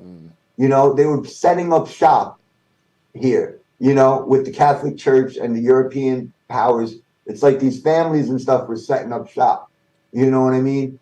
And but this stuff was already here. And to me, it wasn't Tartarians. It wasn't, you know, any of these people were being told, like, you know, the English in the 1300s built, you know, this. I just don't buy it. You know, this is the old world. And that's why so many of these things, when you start looking into it, they go so far down into the ground. I mean, on average, it's 15 to 20 feet or meters or whatever that go down. That seems to be covered in what they call mud or whatever. But there's some that goes down way more than that. And we're literally just like, you know, we're taught like, you know, there's the iceberg and you just see the peak of it coming out the water. I mean, that's almost what it is for us, man, is these structures go so far down. You could see them in a lot of them. They'll call them catacombs and caves, right? But it's really just these underground, buried, melted. Sorry if Jerry's listening. melted buildings, and they go way down. And there's no reason to believe that our farming peasant ancestors would have built buildings underground and buried them and did all this stuff when they were all struggling to survive. So and that's all I see in the recent history was a lot of people struggling in the 1800s. I don't know how they built up all these cities. Yeah, that's interesting. The buildings. We'll have to pull up some of the architecture as well, so people can see what you're talking about. But I want to know this, like, so if people put it to you like this, all right, so are you saying that there were these beings that were, sort of almighty, they were looked at as gods and whatnot, but then somehow they died out, or has the whole thing sort of evolved where they're still in control, but behind the scenes? Like, what do you think has gone on then? All right, great question. Yeah, I do think these were superior beings intellectually, physically. I think the environment was different. So that's why you had all these giants. They want to talk about dinosaurs or whatever, but it wasn't that. It was giants. We got fossils of dragonflies that were 6 foot, and now they're like this big. Things were bigger in the past. So the whole environment, whether it's, extra oxygen or whatever it was, the past, it was totally different. And these beings lived long times. They probably could just run from Chicago to New York without getting tired. Like it was probably that crazy, like the beginning and these beings in the beginning and giants. And they built superior stuff and they built up a one world system, which then we're told in all these stories that God gets angry and destroys them. Right. And he sends the flood. And to me, that's the first major catastrophe is the flood. And there's tons of evidence, lots of archaeologists and people showing this stuff of the flood. So all the cultures, again, not just the Bible, every culture talks about it, about being a giant flood. I think in China, they built these star forts and stuff like that. It wasn't a boat, but a lot of the natives in them do talk about a guy building a boat and this and that. The name is almost like Noah. So, some is a little bit off, but it's basically the same story about this flood, which kills the majority. And the Bible also says that a majority of the giants were killed off, but they say that some did survive. There were some survivors. Even the Bible says that. And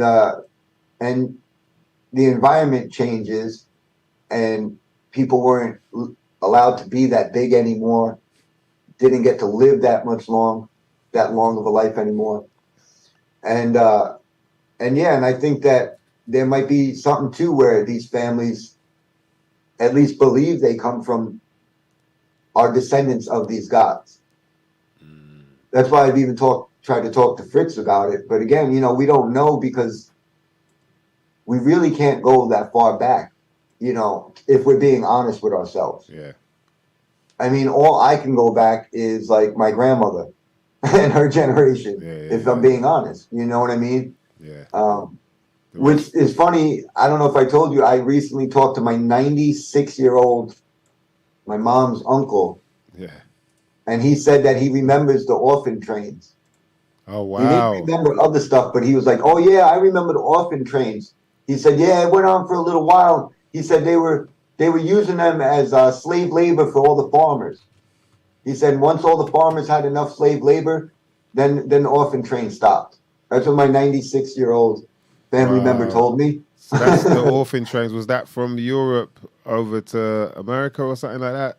I asked him, and he said he didn't know. And even after a whole thing came out, he said, I think in the 30s or the 40s, where the Catholic Church getting in trouble, and them not knowing, nobody could actually say literally where these children were coming from. They don't know if the Catholic Church stole them from someone, maybe Tartarians, or or they were like stealing them from Americans, saying, you're in wedlock or you can't afford it, so we're taking your child.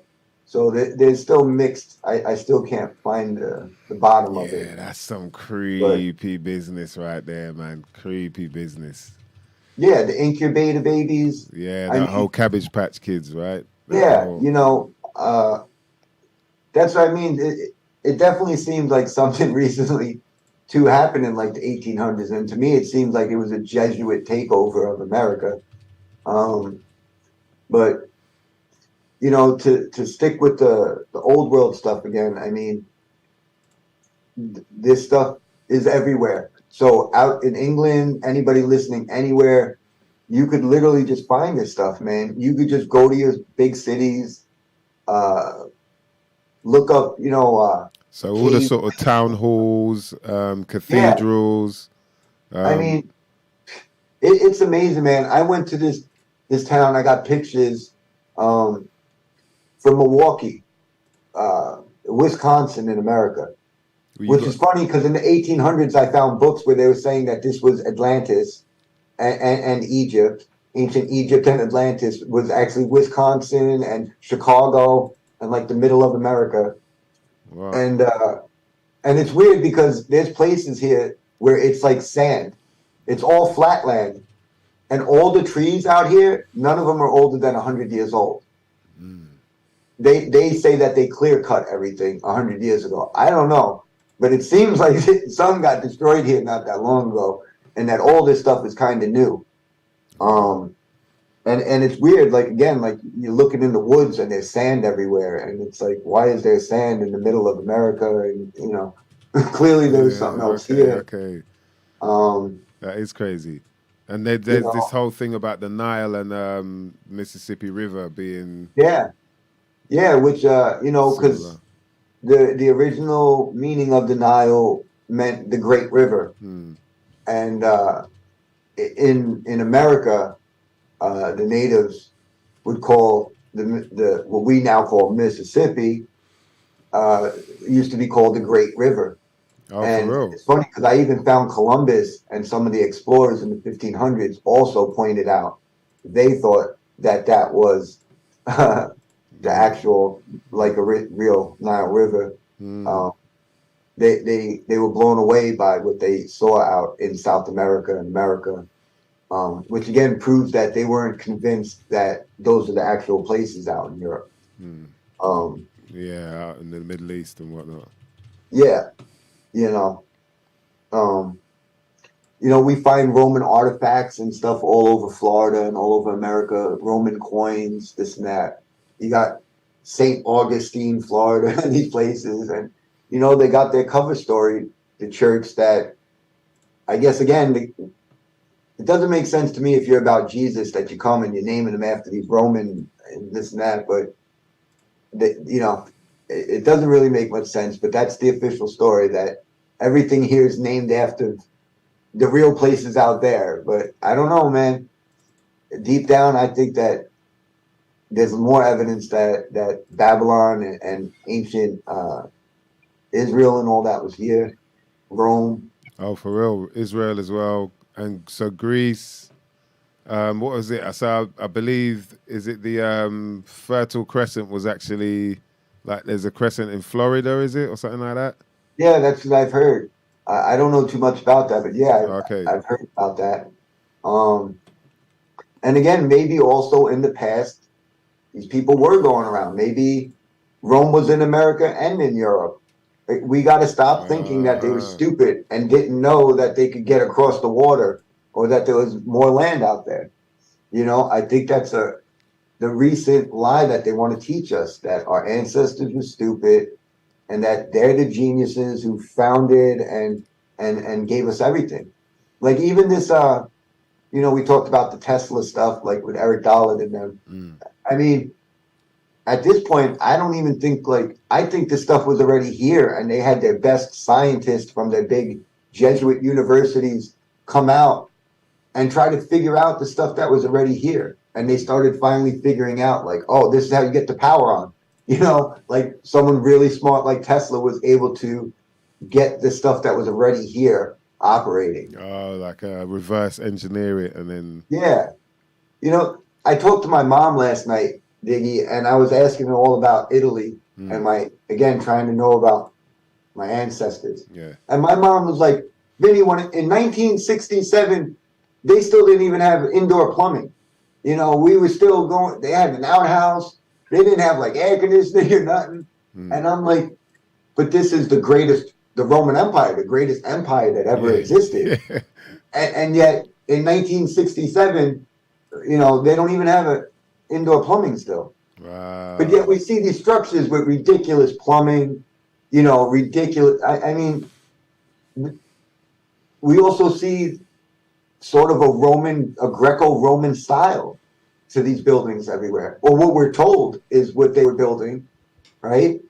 So again, you know, people, I think you should, it's not Tartarians. I would say it was the Romans, the Egyptians, the old world, like that old world, where they were creating a one world system. And they had it. I've just got a funny picture to show you both. Yeah, cool. Let me see it. I can't see it. I like it. Yeah. Oh, because you got it up. Right. Yeah. We could. I love it. That's hilarious. But yeah, you know, again, and when I look into Tartarian stuff, again, if people, you know, think I'm crazy and you want to argue, I'll give you the books for free. You can read it for yourself. You know, read the stuff, do the research. Yeah. I mean, the Tartarians were like nomads. There's nowhere where I find evidence of them being these great stone builders and building ridiculous cities. You know, it seems like the whole Genghis Khan is where it starts out, and they were called like the Tartarian. There was like a couple of different like Grand Tartaria, and I mean, it was a huge empire. I mean, Genghis Khan, they say, conquered the world again. Now, does that mean just a certain area and not the whole world? Or maybe it meant the whole world, right? And maybe our ancestors knew that there was more land out there, and that they actually were everywhere, you know? On the maps, they weren't everywhere. Tartaria is, you know, basically like Russia and China, a huge part towards like Europe, and it was massive. But to me, I would say it's like the modern day Russia, is what the old Tartaria was back in 1775. Right. Okay. So modern day Russia area. Yeah. That's what we now call Russia, because after the Tartarians ended, in my opinion, 1775, because they got this thing. They now we're taught the official story is it was like a peasant rebellion that got squashed.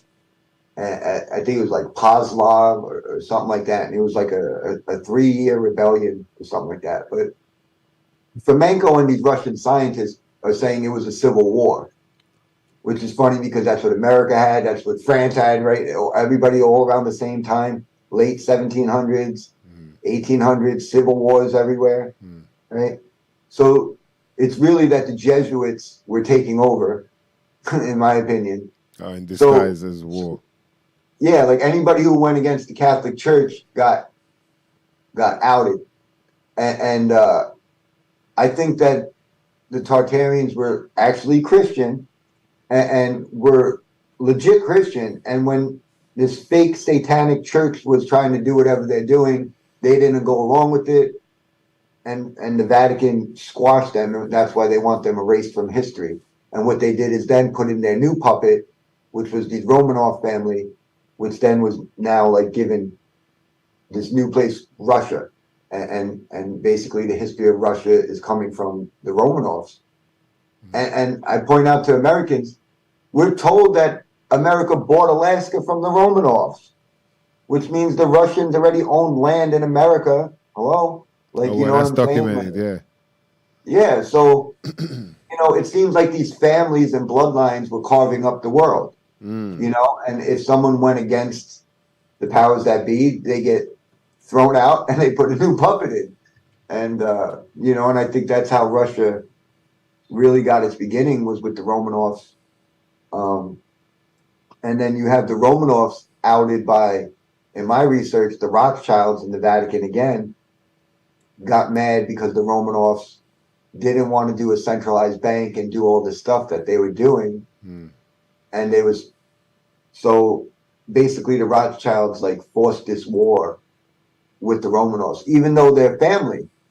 And this is what I like to point out. They're still like related to the German emperor and this person. They're all still related.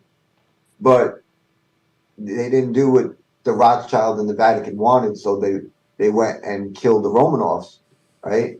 And then they install what? They install like Stalin and Trotsky and the communists. And they did horrible damage to a lot of people, didn't they? You know, and yeah, and I guess that links to the whole the orphans as well, right? Like, you know, it seems like someone got squashed out and they just took over and you know, erased that part of it. And then you got all these random babies, which they're all white. I mean, we got to be honest about that, right? I mean, I see all those orphan trains. It all looks like light, fair, like Russian maybe, like Russian people. So, Jeez. Yeah. You know, a lot of them have like the light colored eyes, you know. To me, it seems like even the word I always point out, slaves, Slavics, the Slavics, you know. Bringing that whole area, you know, is where it seems like the Vatican went hard against not that long ago. And so what? Oh, hey. What are some of the myths that we should be kind of dodging, you know, that have been put out there then from what you've seen?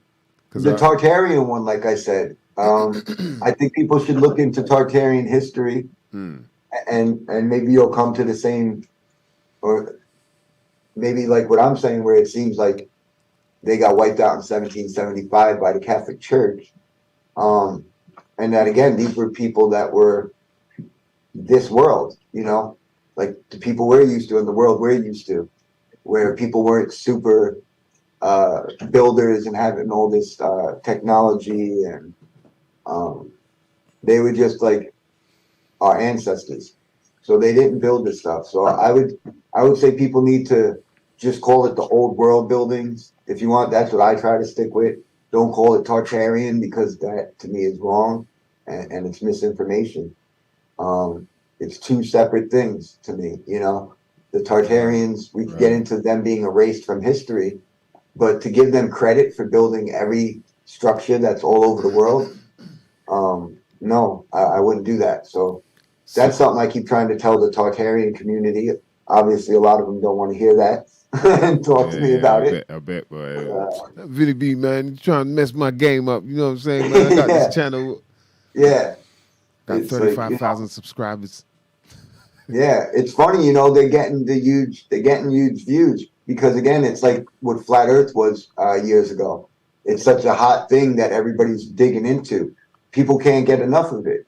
I can't get enough of it. I can't get enough of seeing these buildings and these structures where it's like, who builds that?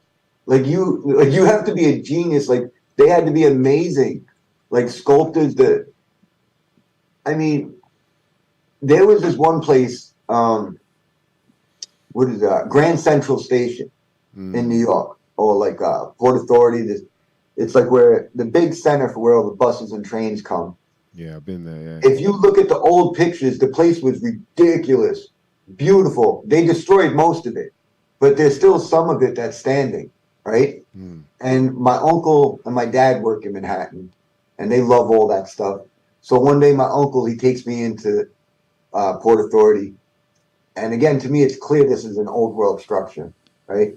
And he makes me go into one corner of this room, and he stands in the other corner. Now, mind you, there's all this traffic and people walking around and conversations going on. I look into one corner and I whisper, and he hears it, and then he says something, and I could hear it. Serious? They have like sound thing. Like what? There's this other place in New York where you stand in this spot and you could yell as loud as you want and everybody around can't hear you. You could only hear yourself. I can't even explain like what some of this stuff. It's like audio magic. Like I don't even like they were so smart, these people, that they built these things for the audio, the visual, everything. Like it was so in detail. I can't even explain like the magic of some of these things, man. Wait, so you're saying that you were in a big area, right? You're in like the where they're waiting for the buses and whatnot, and your cousin, you said your cousin, right? My uncle. Your uncle, sorry, is at the other side of that area. Yeah. By the wall. Like another corner opposed to me. Yeah. And you know, there's doorways where people walking in and out. And I don't know, they built this structure to where I could just talk into this and somehow it traveled through this structure, and my uncle's hearing it perfect on the other side, and we're talking to each other. We've got that at St. Paul's as well, in top of St. Paul's Cathedral. Where See, that's what I mean. It's called like the whispering gallery, so you can lean against the wall and whisper, and someone around the other side of the dome can hear you whispering. Dan the man, Dan knows. See that? That's some technology right there. People might not never have known nothing about. Nothing. So imagine that. So that's how. What would you use that for? What kind of talking to God? God. Who knows? You know. I mean, but it seems like someone's standing in the middle being judged, and then they're whispering about the judgment. You know what I mean? Like they're trying to work out, should we cut his head off? I can tell you that looking into some of the old world stuff and the Egyptian pyramid stuff, it seems like they talk about that they would use these things as healing centers, that they could use frequency. So maybe again in the old world they were using these things to heal, and they were to help. Healing. It has to do something probably with frequencies and some sacred geometry math that the Masons have that we're not taught in school and that regular people get to know about, which clearly came from an old world. I mean, even when you start, again, I keep looking at that stuff like Solomon's Temple. When you hear the way they're describing it, these are ridiculous, beautiful structures. So they were advanced back then. We got to stop thinking that they were primitive, stupid people. You know, they built some amazing stuff, and that's why I mean, like, I can't get enough of it either, and it's everywhere. I recently found out we got a pyramid in America. You can look it up. I have it saved. If you guys want to pull it up, you can just type in Wyoming pyramid, and you should see an image. And we have pyramid, standing, beautiful pyramid, right in the middle of nowhere of Wyoming. Oh, wow. Which again, you know, late 1800s we're populating. What is that ridiculous pyramid? How big is that? Let me just get it up. Oh, yeah, there's other ones. Like someone standing is only about the first block. It's big. Oh, wow. Yeah. It's a big pyramid. There's a bunch of pyramids in America, right? All over. The mounds as well. Yeah. Camiro's done a lot of great work on that with the South America stuff. I know Mexico, I think, the last I heard, I think the biggest pyramid in the world is in Mexico. Wow. Which again, why do they only just focus on those pyramids in Egypt? Yeah. Right? When you find out that there's pyramids everywhere. For you and your audience, do you guys know that there's over 100 pyramids in China? Just in China alone, there's over 100 pyramids. Okay? Wow. They're everywhere. That's what I'm saying. This was a one world. They weren't stupid and didn't know nothing until Columbus figured it out. That's a made up story. You know, these people had a one world system already. They probably had beautiful, like, oh, there it is. Now I get to see it. Yeah. That's in the middle of nowhere of Wyoming. Yeah, the Ames. Wyoming. They call it Ames. Yeah, like this guy just built it and then disappeared and left it there. Wow, man. Look at that. Jeez. I mean, most of the stuff is buried also. So, yeah, look at that pyramid. See, there you go. Look at that person, how big they are. You get to see, Diggy, right? Yeah, it's a pretty big pyramid. Yeah. Those are some big block. Yeah, what's going on Doesn't there? seem like, chisels would do something like that. Where are they getting them rocks from? Wow. Again, when you read the stories, they're laughable. It's like the guy Ames shows up. He real quick builds it real quick, and then they find out that they built it in the wrong location, so they left it abandoned. They found out they built it in the wrong location. Mr. Green said carved out of a mountain. Could that be possible? Well, that was just a big piece of rock that was just there. I don't know. I mean, a lot of these things you could actually, they've dug into, like even like those pyramids in Egypt. I mean, they've gone into these places. They are built, The stuff I would agree with your friend is the stuff that Jerry and Meltology is talking about. The caves, the things that we're told, mountains and caves. I think that stuff is melted buildings and made. Yeah, that's where I think there was a recent structure of fire. I think there definitely was a flood in the past. That was the original that wiped out most of the giants in the old world. But there's still a lot of evidence that shows. And again, even the explorers in the 14 and 1500s are talking about finding giants and mermaids, dragons. It seems like even that stuff might have actually still been here up until like as late as the 1800s, honestly. There might have still been giants and stuff up until the 1800s. Like I've seen like images of old world maps that have got, like they'll have certain areas, certain bits of land or whatever, but then in the waters they'll have like, sea dragons or mermaids or things like that, like kind of warning whoever's heading that way that that's what you possibly might see. But so there's been and I guess with the whole giants thing, there are people that talk about bones that have been found, and even to the point that I've heard, people say that even to the point of dinosaur bones actually being bones from giants. Giant like humans or giant people, I guess. Yeah, but since the late 1800s or like the 1880s, we'll say, the Jesuits have been obsessed with creating this whole fake Darwin evolution thing they want to push.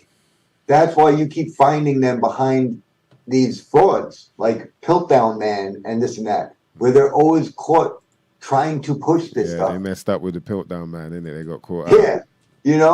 So why are these people that we're told believe in the Bible and following Jesus, why are they going around trying to cover up the past and lie about all this stuff?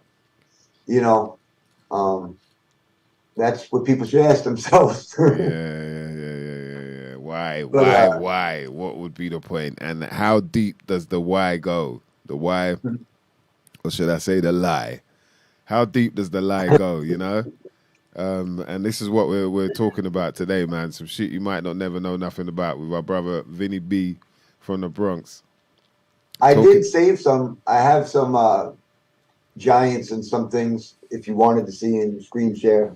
I tried to real quick get some things lined up for you and your audience. Yeah, man. Pull that up, man. Let's see. Sounds good. Giants, because the Giants thing is very interesting. Like, that did open my ears a lot more when I'll come across that. The fact that that could be the reason why, certain bones are found. And then I've watched some stuff about giant people, some of the top 20 giant,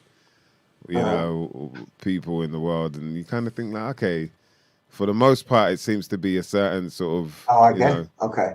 Let me like a hormonal thing that causes. Oh, you have it up? Giantism. That's what you call it? Yeah, it was saying that it was disabled. Yes, big up the uncommon senses in the building, man. We love you lot, man. Hope you lot are enjoying the chat.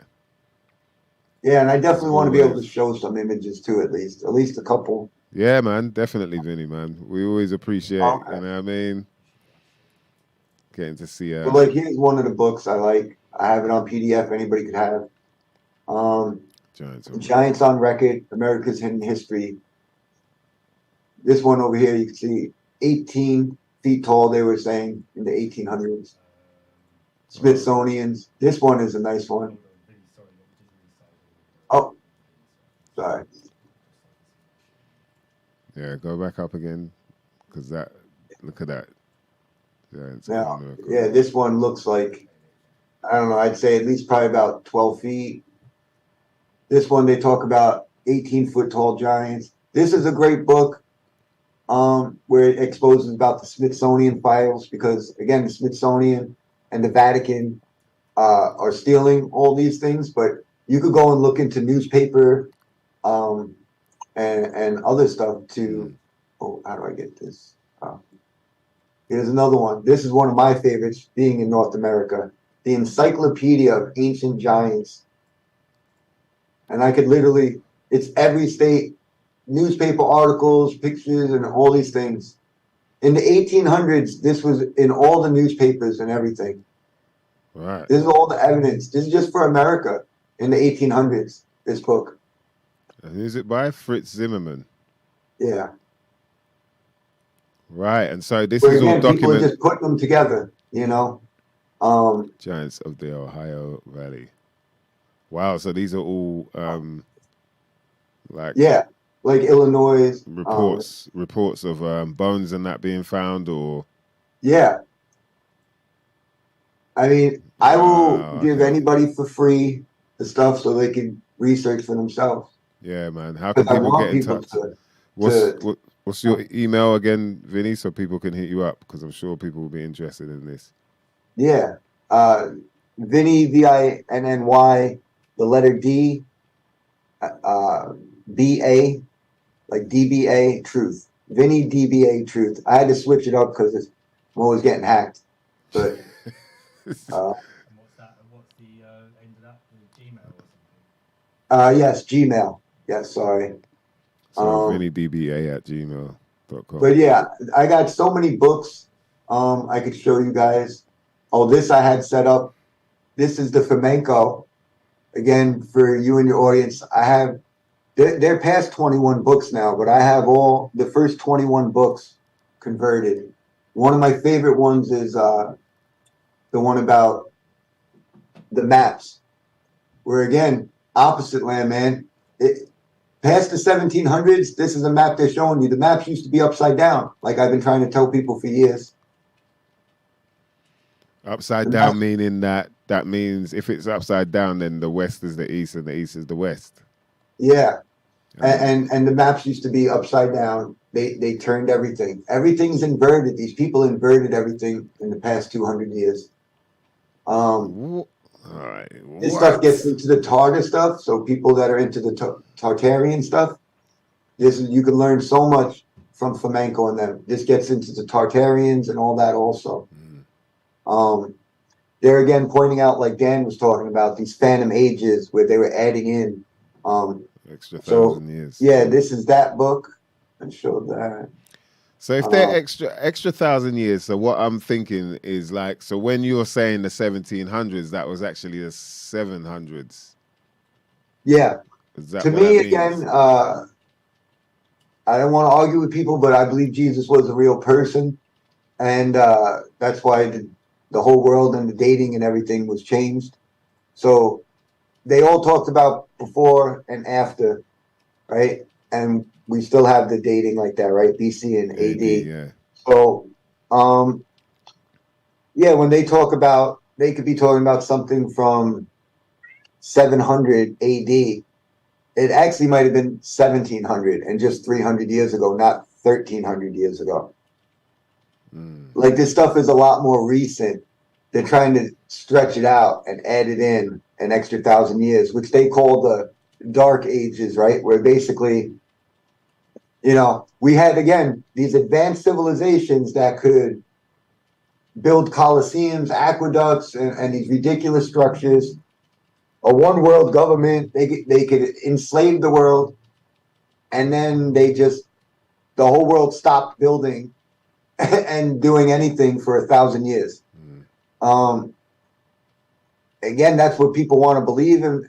That's the official story. I don't buy that. That's why I think this makes a lot of sense. Why they're trying to add in time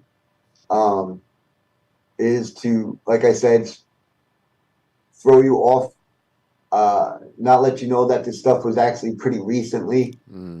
So when they're talking about a story from 300 AD was that 1300 AD.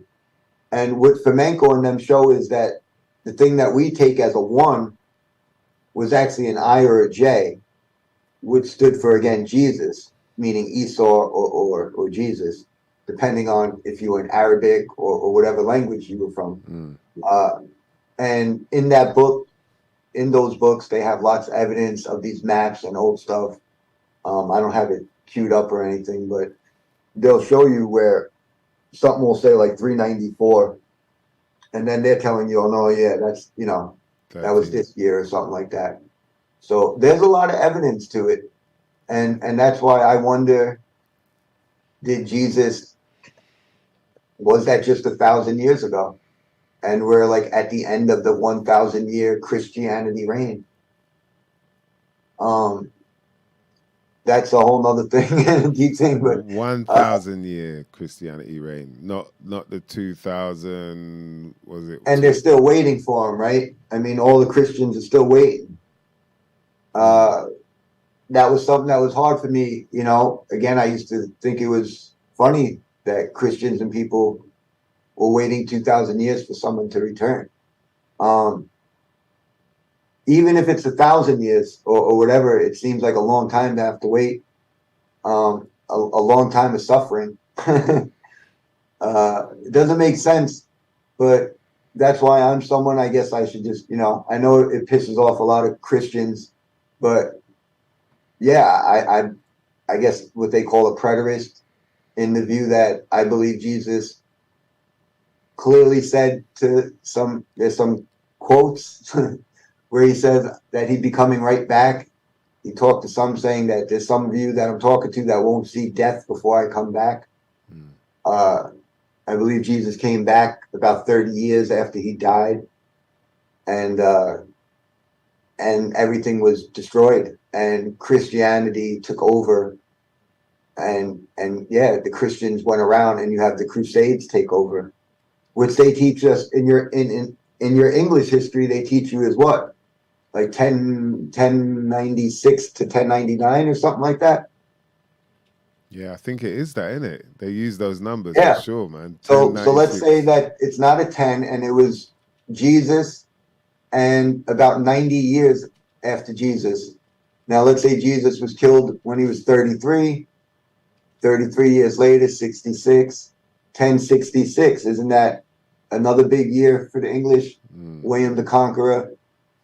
In Roman history, we're taught about the Jewish Jewish wars, where Israel's destroyed, where Jerusalem's destroyed, written by Josephus Flavius, right? The big history story they talk about. 66 AD. Well, if you add 1,000 years in, is that the same exact time as we're told the Crusades were happening in England? You see what I'm saying? Where you could play around with adding 1,000 years in, and you're talking about the same timeline. I've always said that too. It doesn't make sense that the Crusades would happen 1,000 years after Jesus. Why'd you wait 1,000 years to go get revenge? Wouldn't it have happened right when it happened? So were the Crusades right when Jesus was there, about 1,000 years ago? I think so. I think there's more evidence that makes more sense to me than he hasn't been back in 2,000 years and everybody's still waiting. So yeah, there's a lot of stuff I get into that. Yeah, that's deep, man. That is deep, Vinny. Hold on. So yeah, I guess that's, like you said, it's something for people to look into, because it's quite a mind-boggle. That's a mind-boggling. It's something I don't even really talk to. I can't even talk to with most people. I have shout out to my best friend Matt Whalen. If you're listening, you might be listening actually too. Shout out to my brother Matt. I mean, me and him for at least 8 years have been going into this and looking for stuff. That's why we're also, I'm also with my friend Matt, we're obsessed with Antarctica because I'm so convinced that Antarctica isn't what they tell us. It's not just some ice thing, that, and there's nothing there. Why did all the nations sign a treaty in like the 50s or whatever that nobody could go there? What's really out there? What's out there is probably something that would give away the story. And then that if you see what's out there, I mean, maybe that's where the New Jerusalem is for people that are really into this stuff, where if Jesus came back, they talk about a temple and the saints and this and that. Well, maybe that's in Antarctica. I mean, we really don't even know what's in Antarctica if people want to be honest about it. All we could go on is other people's stuff, right? Yeah. Admiral Byrd. I mean, people love to talk about Admiral Byrd. Well, Admiral Byrd said there's more land, right? He said there's a lot of land. He said there was a crystal city. The thing I wonder about that though is like Admiral Byrd seems to be like you can find him quite easily. You can find Admiral Byrd quite easily on YouTube and whatnot. He doesn't seem to be getting blocked anywhere. So I wonder how true any of that is. Yeah, and it's like mainstream now. I feel like, again, they probably hijacked it and they want to give some misinformation. But there probably was something to it. And again, I look at the video he made, the interview he made in the 50s, and he was like, he seemed like he was, he definitely saw stuff out there and was like, yeah, there's more out there. At the same seems time, like that got squashed, and he probably had to shut up after a while. Yeah, and it could be like they were like at the same time as I'm saying that, I'm thinking that they could be like saying, okay, well, whoever finds this out, at least you find out. Like they've told us. Like but they could still have it hijacked and like kind of steer you with their stuff. It doesn't confirm anything. And again, with old maps and stuff, where I love looking at the old maps literally show, like, is it Chile? One of the South American countries literally goes and like touches Antarctica. So like, it wasn't like nobody could get there. I deep down believe that there's a lot more land that we're not even allowed to see. And I think Antarctica might have a lot of secrets that we would have to be able to get there to uncover. But for all we know, maybe Jesus came down and put New Jerusalem out there, and there's a golden crystal city there that Jesus made 1,000 years ago. Can someone prove me wrong? All right. No, because we can't go there, can we? So it kind of puts a damper on things, It's very much it's a trick to try and do that. All right, I'm just Googling Antarctica now on Google Maps. Oh, it's Argentina. You're right. Argentina's quite close. Okay. Yeah, would they be able to? Yeah, on the old maps, it went all the way to it.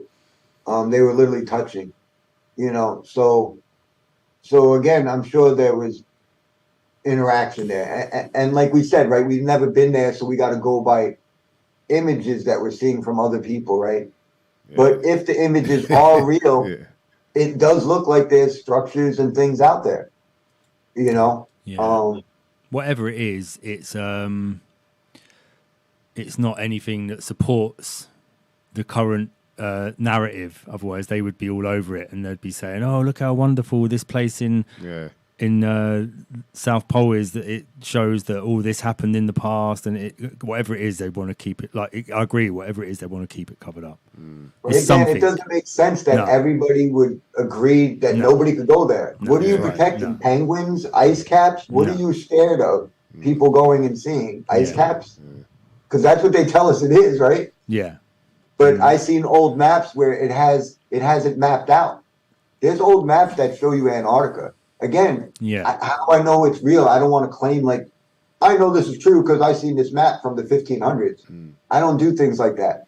I just throw it out there right? And it's for people to question. You just question. You know, And who the last people that went and really investigated it properly was the National Socialists with their Neuschwabenland, and obviously we don't know what they got up to down there, or what they found, or they was into all that sort of stuff. Yeah, why were they looking exactly? Yeah, they were looking for. They knew something was there. Yeah, that's right. That's right. That's right. Yeah, for them to say like, yeah, hold on, we plot here. All right, no one else go further than this point. That's it. We all agree. Yeah. Then why? Like why? Exactly. For what reason? Do you know what I mean?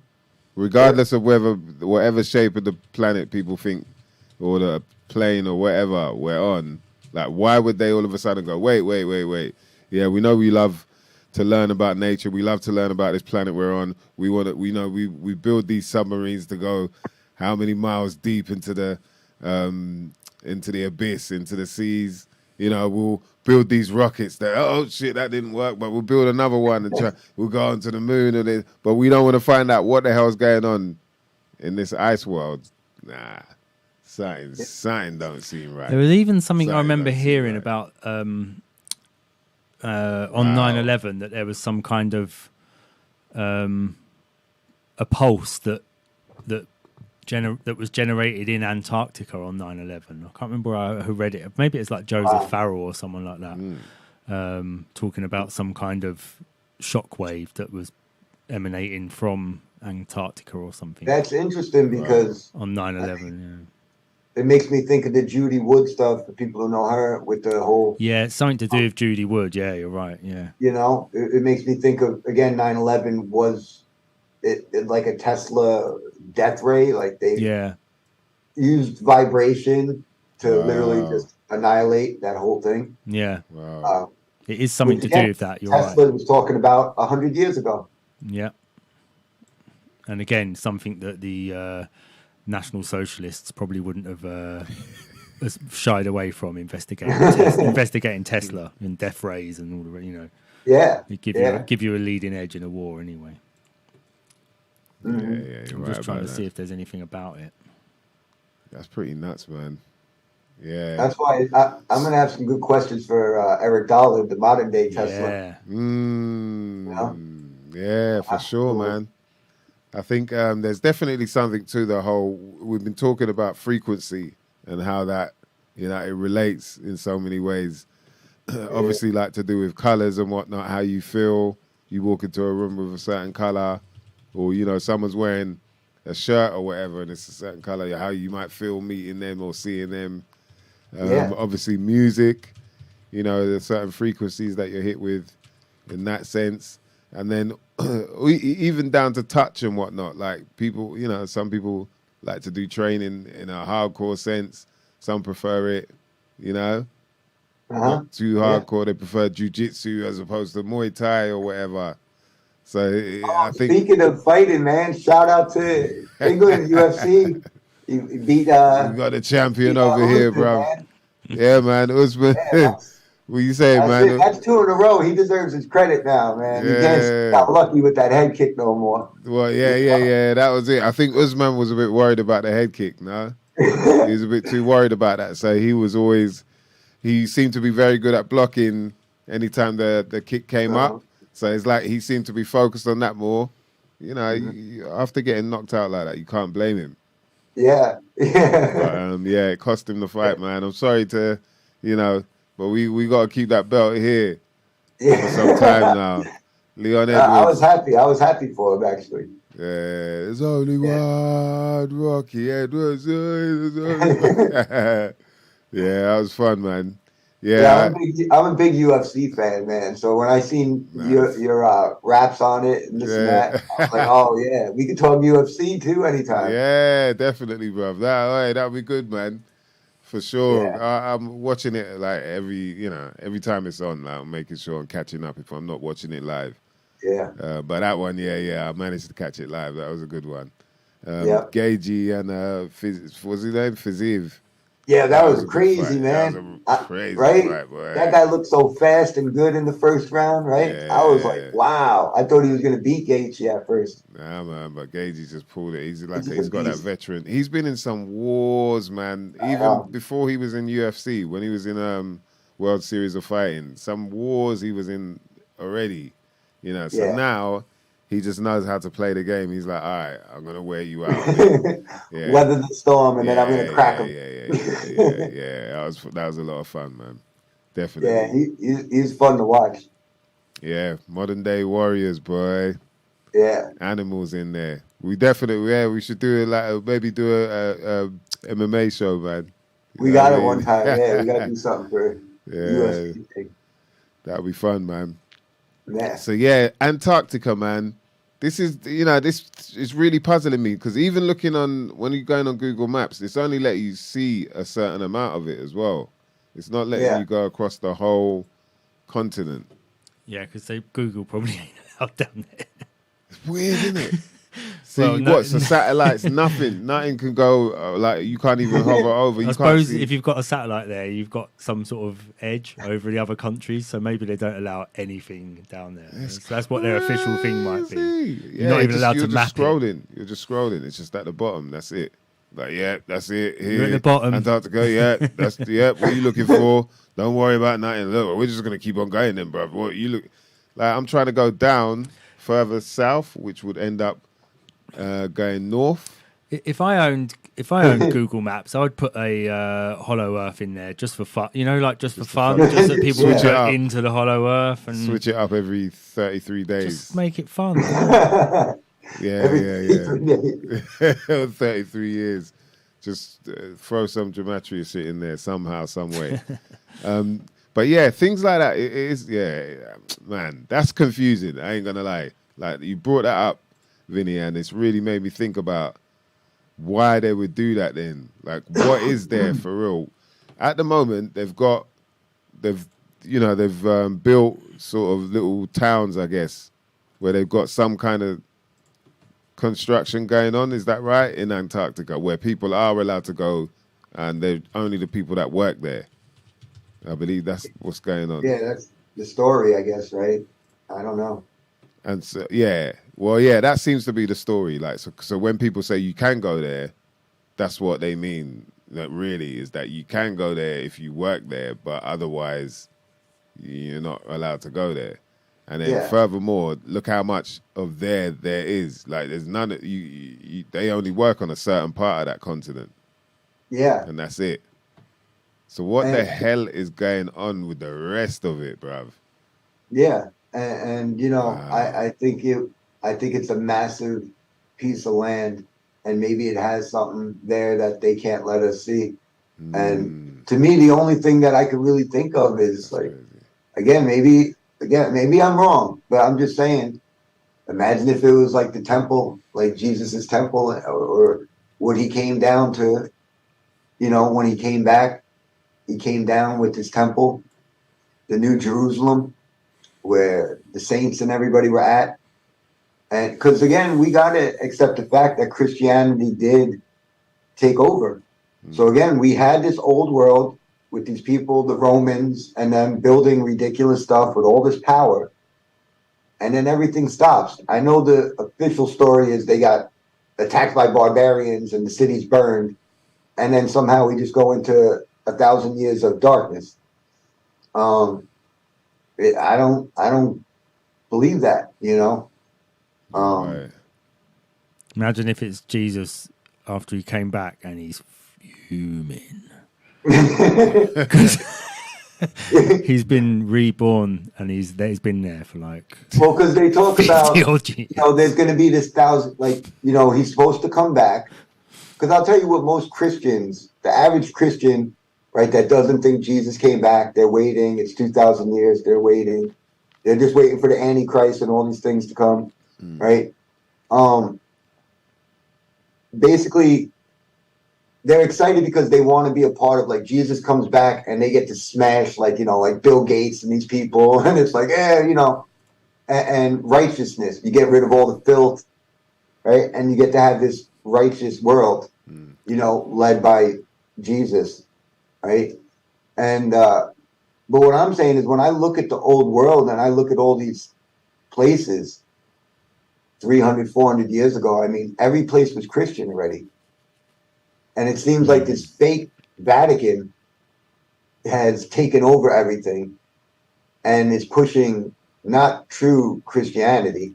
They're clearly pushing Zeus, Lucifer, and so something's gone on. And I can't act like I definitely know, but to me, I definitely feel like they're hiding something. And what could they be hiding? Maybe the fact that Jesus did come back, and that whole millennial reign that the Christians are waiting for actually already happened, and we're on the tail end of that. The 1,000 years passed. The whole world turned Christian. Maybe you should stop waiting for that and say that already happened. And now we're in the short season that the Bible gets into. Again, this is so hard to try to talk about. And, obviously people are going to get polarized and this could lead to a lot of fights and arguments. Yeah. So it's hard to, that goes. Talk, but I feel comfortable with you guys, and that's why I love being able to talk with you guys openly about basically anything, even crazy stuff like this, Nah, that's what we're here for, man. Open talk, you know what I mean? Like, no prejudice, regardless of whether you agree or disagree, it's good to just listen and then think about things, like break down things by yourself. Like, if you feel like it's worth you looking into, just to even prove yourself right or wrong or whatever, then I think it's good to do, man. So, man, love for always spreading, you know what I mean, some knowledge with us, Vinny B, man. I said that to Bo Sanchez yesterday. When I told you we were talking about the Eric Dollar. And again, I'm like, he's not Christian. He's very against Christianity. And here it is, I say I'm Christian, right? And here it is, we're getting along, right? And working together. And, and I told him, I said, I'm not like most Christians. I guess you could call me the conspiracy Christian too, because I basically believe in Jesus, but I question everything I'm told, so I'm like a conspiracy Christian, you could call me too. I don't, I get along with everyone. I hope everybody can respect me, even if I call myself a Christian and you're not. And that's what I'm doing with Bro Sanchez and others. Always appreciated, bro. Definitely, man. I think, I think like it's beautiful as well, the fact that you can say all of that and I don't think anyone can say they felt like you've been pushing, that your spirituality on anyone either. It's like you've got the understanding that everyone has their own path. Everyone, as long as, and I think it's about the spirit, and it's about the spirit within the person, as opposed to. And to me, the spirit of Jesus, let's just say Jesus isn't real. Okay. But the spirit, right? The message is love and forgiveness. At the end of the day, that is Jesus. And to me, the Vatican has given it such a black eye that like nobody wants to, like even me, I admit growing up, I wasn't raised to be Christian. Like for anybody who doesn't know me, I grew up in the Bronx, not wanting to be Christian, never wanting to read the Bible, any of that. But to me, it's the real message of Jesus is love and forgiveness.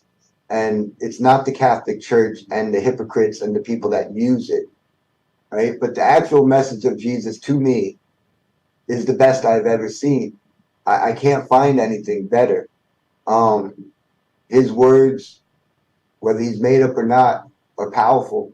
And I don't see anybody who preached what he did. Everybody wants like revenge, like, you hurt me, eye for an eye, about power, about this and that. Jesus wasn't that. Jesus was about forgiving even the enemy, and right away they want to push him like he's this soft hippie. That's not what Jesus was. Jesus was far from being soft, and he was far from being a punk. Also, I like to, I want to say this, and I hope it doesn't offend people, but to me, a true Christian and following Jesus is the epitome of what a real man should be and what people would look up to. It's like the old school, like we used to, in America, we taught like John Wayne films and like the old, like a man, and, you don't cry and work hard. And like, you know what I mean? Like that we were taught these certain things, right? Well, think about if someone's a true Christian, that's someone who's not going to lie. They're a man of their word, right? They're not going to steal. They're not going to be trying to bang your wife. They're not going to be trying to do any of the stuff. If someone is a true Christian, to me, that's the epitome of like what we're supposed to be. Like Jesus is showing you how we're supposed to be, and to me, there's nothing better that I found, and so even if I was to find out he was fake, I'd probably still say I love the message of Jesus. So like you said, the spiritual and stuff like that, I think the Vatican has made it look so bad, but Jesus himself is pretty awesome, man. And I recommend people checking him out. The real Jesus, not the Catholic Church Jesus. Yeah, it's interesting how it's all interlinked as well, man. Like the fact that there's, sort of biblical times that we've been told about, that are written about, but then they may look at common law, right? We're taught, I'm taught that England, right? It comes from England, right? With the Magna Carta, right? A big part of history, right? The Magna Carta and common law, right? Yeah. That's what they say. There's more to it than that, but yeah. It's basically now. Where does that come from? That's based off of what? It's based off of Christianity, true Christianity. All the good stuff that we had was based off of this. That's what I mean. If you have an uncorrupted system, and it's the righteous way, you got rights. You got people treating each other good. You don't have slavery. You don't have people sacrificing babies to Zeus or whoever. You don't have robbery. You don't have war. It is, to me, the real deal. It's just been corrupted. And that's where I stand. And, I'm not trying to be, like I said, the Inquisition and Jesuit and force people to do anything. It's the same thing like flat earth or something to me. I can't tell someone the earth's flat and they just say, I believe it and change their whole life. They have to see it for themselves, right? Yeah. It's when they see it for themselves. They do their own research and they have their own awakening of, oh my God. This doesn't make sense that they do. Now you're seeing it. You're not just Eric Dubay said it or Vinny B said it, Dave White said it. You saw it for yourself. And that's the same way I feel with Jesus, or if people want to believe in Muhammad or anything, right? People have to make the choice. You can't force people to. So, I don't try to, and I don't think it's right. But yeah, if anybody wants to talk to me about that stuff, I'm open to talk about it. But yeah, if not, I'll talk about the UFC fight this weekend, whatever you want, Love, man. No, man. We always appreciate you coming through, Vinny B, man. Yeah, man. Yeah. Definitely. Boy, we went in there, man. Serious. I think, there's a lot to take home with that one. Is there anything your audience or anybody, is there any... Yeah, are there any questions? Any questions in the chat? Uncommon Senses, man. Let us know if there's anything that was bugging you. I think there might have been one or two people that had some questions. I want to hear. Yeah, I think obviously there's the whole thing with the shape of the plane or the planet. Oh, what? A lot of people still think they're on a water ball. Yeah. Oh, okay. It's definitely. I got some books on that too. If anybody wants, I have some good flat Earth books and stuff too. Yeah, people hit him up, man. Vinny DBS at Gmail. DBA. Sorry, Vinny DBA at gmail.com. Vinny DBA Truth. Vinny DBA Truth. Yeah. Let me. I'll write it down, man. It looks like because it got changed. I originally was Vinny B the Truth. That's what everybody used to call me when I first started out. And but then again, after a while, I became a Christian, and I don't want to call myself the Truth So I don't call myself the truth no more. And then I've been hacked a bunch of times, so I couldn't even keep like Vinny B the truth as the email. So I just changed the B and I think it was like the B and A. I just switched around. That's why it looks weird. Yeah. But, yeah. So I'm always getting hacked. For people who wondered, when you say you became a Christian, did you start going to church and all that? Or No, because Jesus. That's another thing where I piss off a lot of Christians and people, but clearly Jesus is a personal relationship. I could point out where Jesus tells people to go to their prayer closet, right? So what does that mean if Jesus is telling you to go to your prayer closet? That's the complete opposite of saying go to church. He actually tells people, he actually points out that the people that go, like the Jews were doing at the time, where they go to church and they'd be wailing and at the wall, or, just like we see today, some churches where people go and they're all hollering and going all loud. That's actually not, Jesus says that's not what to do. He says that people that do that are doing that so they're getting glory from their name, so everybody thinks they're a good person. It could be an act, right? It's like Bill Clinton and these people holding the Bible and saying they go to church. I'm a good guy. I go to church on Sunday, right? But they're a little demon pedophile or something, right? Just because you go to church on Sunday and this and that, he preached the opposite. He said that he's with you also. It's not like you need to go to some expert. You know what I mean? You don't need to go to the Catholic Church. Jesus is with you all the time. And he wants you to have it privately. Because if you're doing it in front of people, you could be doing that for glory here, for your pride.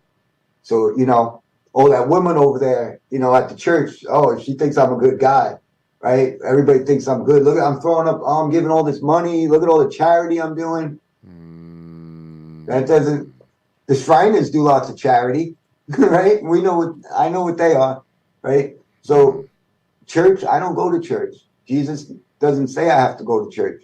Jesus says that he's with me, that if I accept him, that he's with me, and I could talk to Jesus anytime. So why do I got to go to church? This is a fight I get into a lot. Johnny Cerrucci is another one who's big into that, like exposing the Jesuits and saying, like, you don't need to go to church. You know what I mean? Like, these people are hijacked this Christianity and they're using it as evil. Jesus obviously wasn't about power. So why would he create this powerful thing, to control people? No, Jesus is with you. You don't need a church. You don't need experts. You don't need me. You could talk to God anytime you want, and you want to do it privately. So it's really just you could get your message to God, it's and pure. you can talk.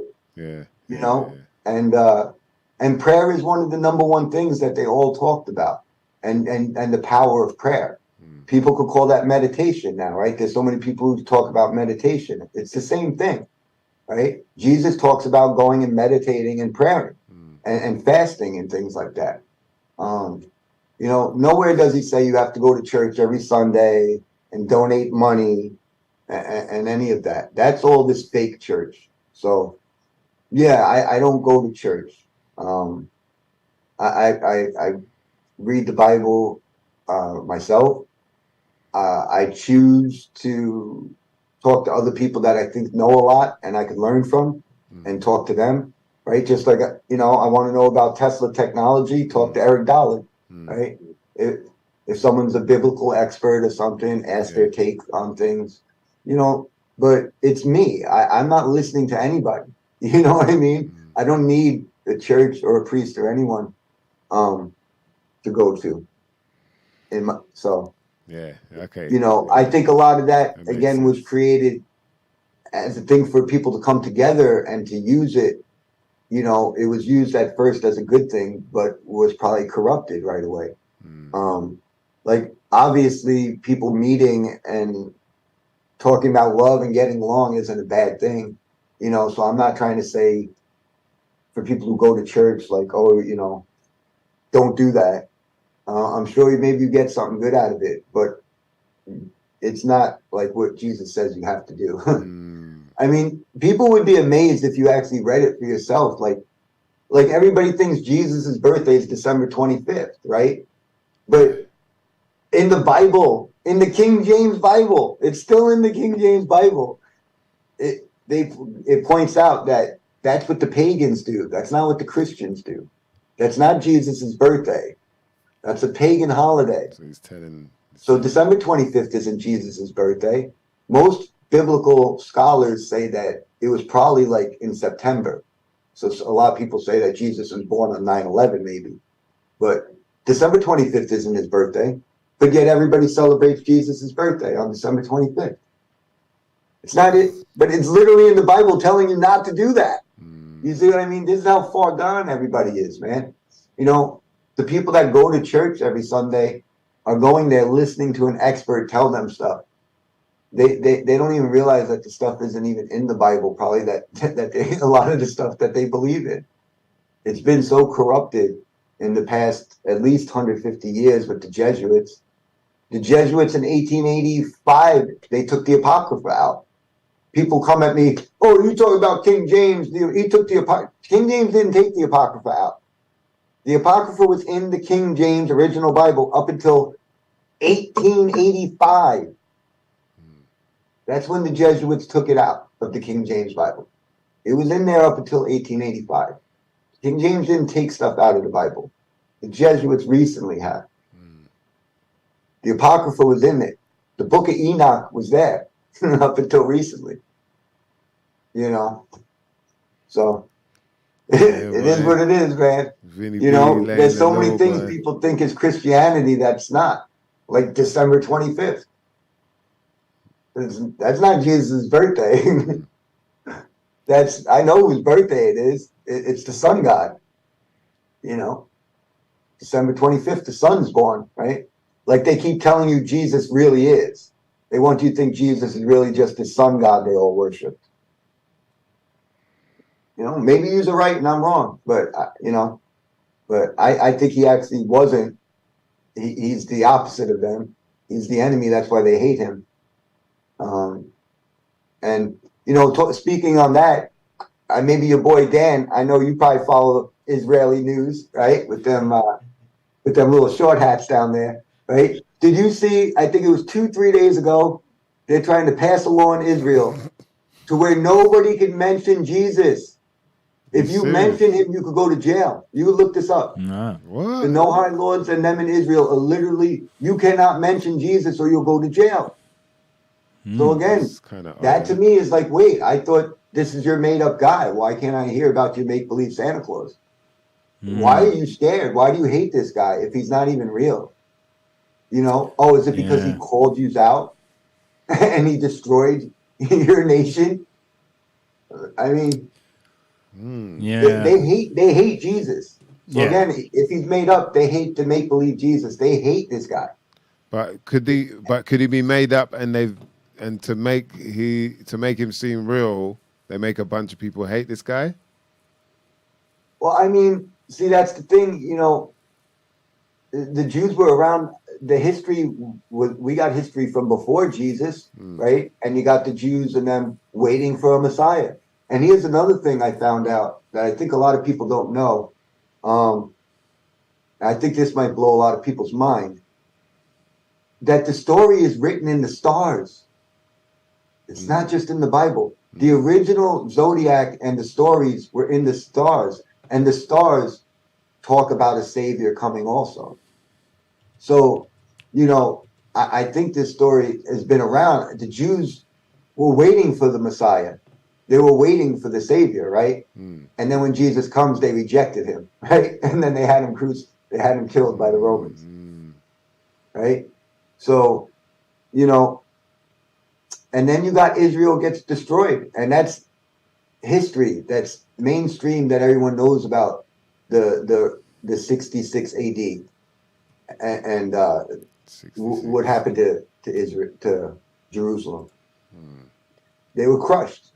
Yeah. And to me, the whole world turned Christian. So, again, I think if things are legit and you don't have corruption, why wouldn't you want laws like that? They're basic laws, right?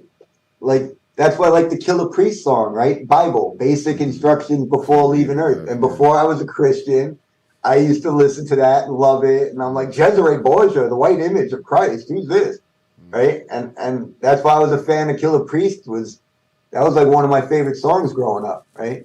Was Bible, basic instructions before leaving Earth, he called it, right? That was a big tune, man. Yeah, but maybe it is.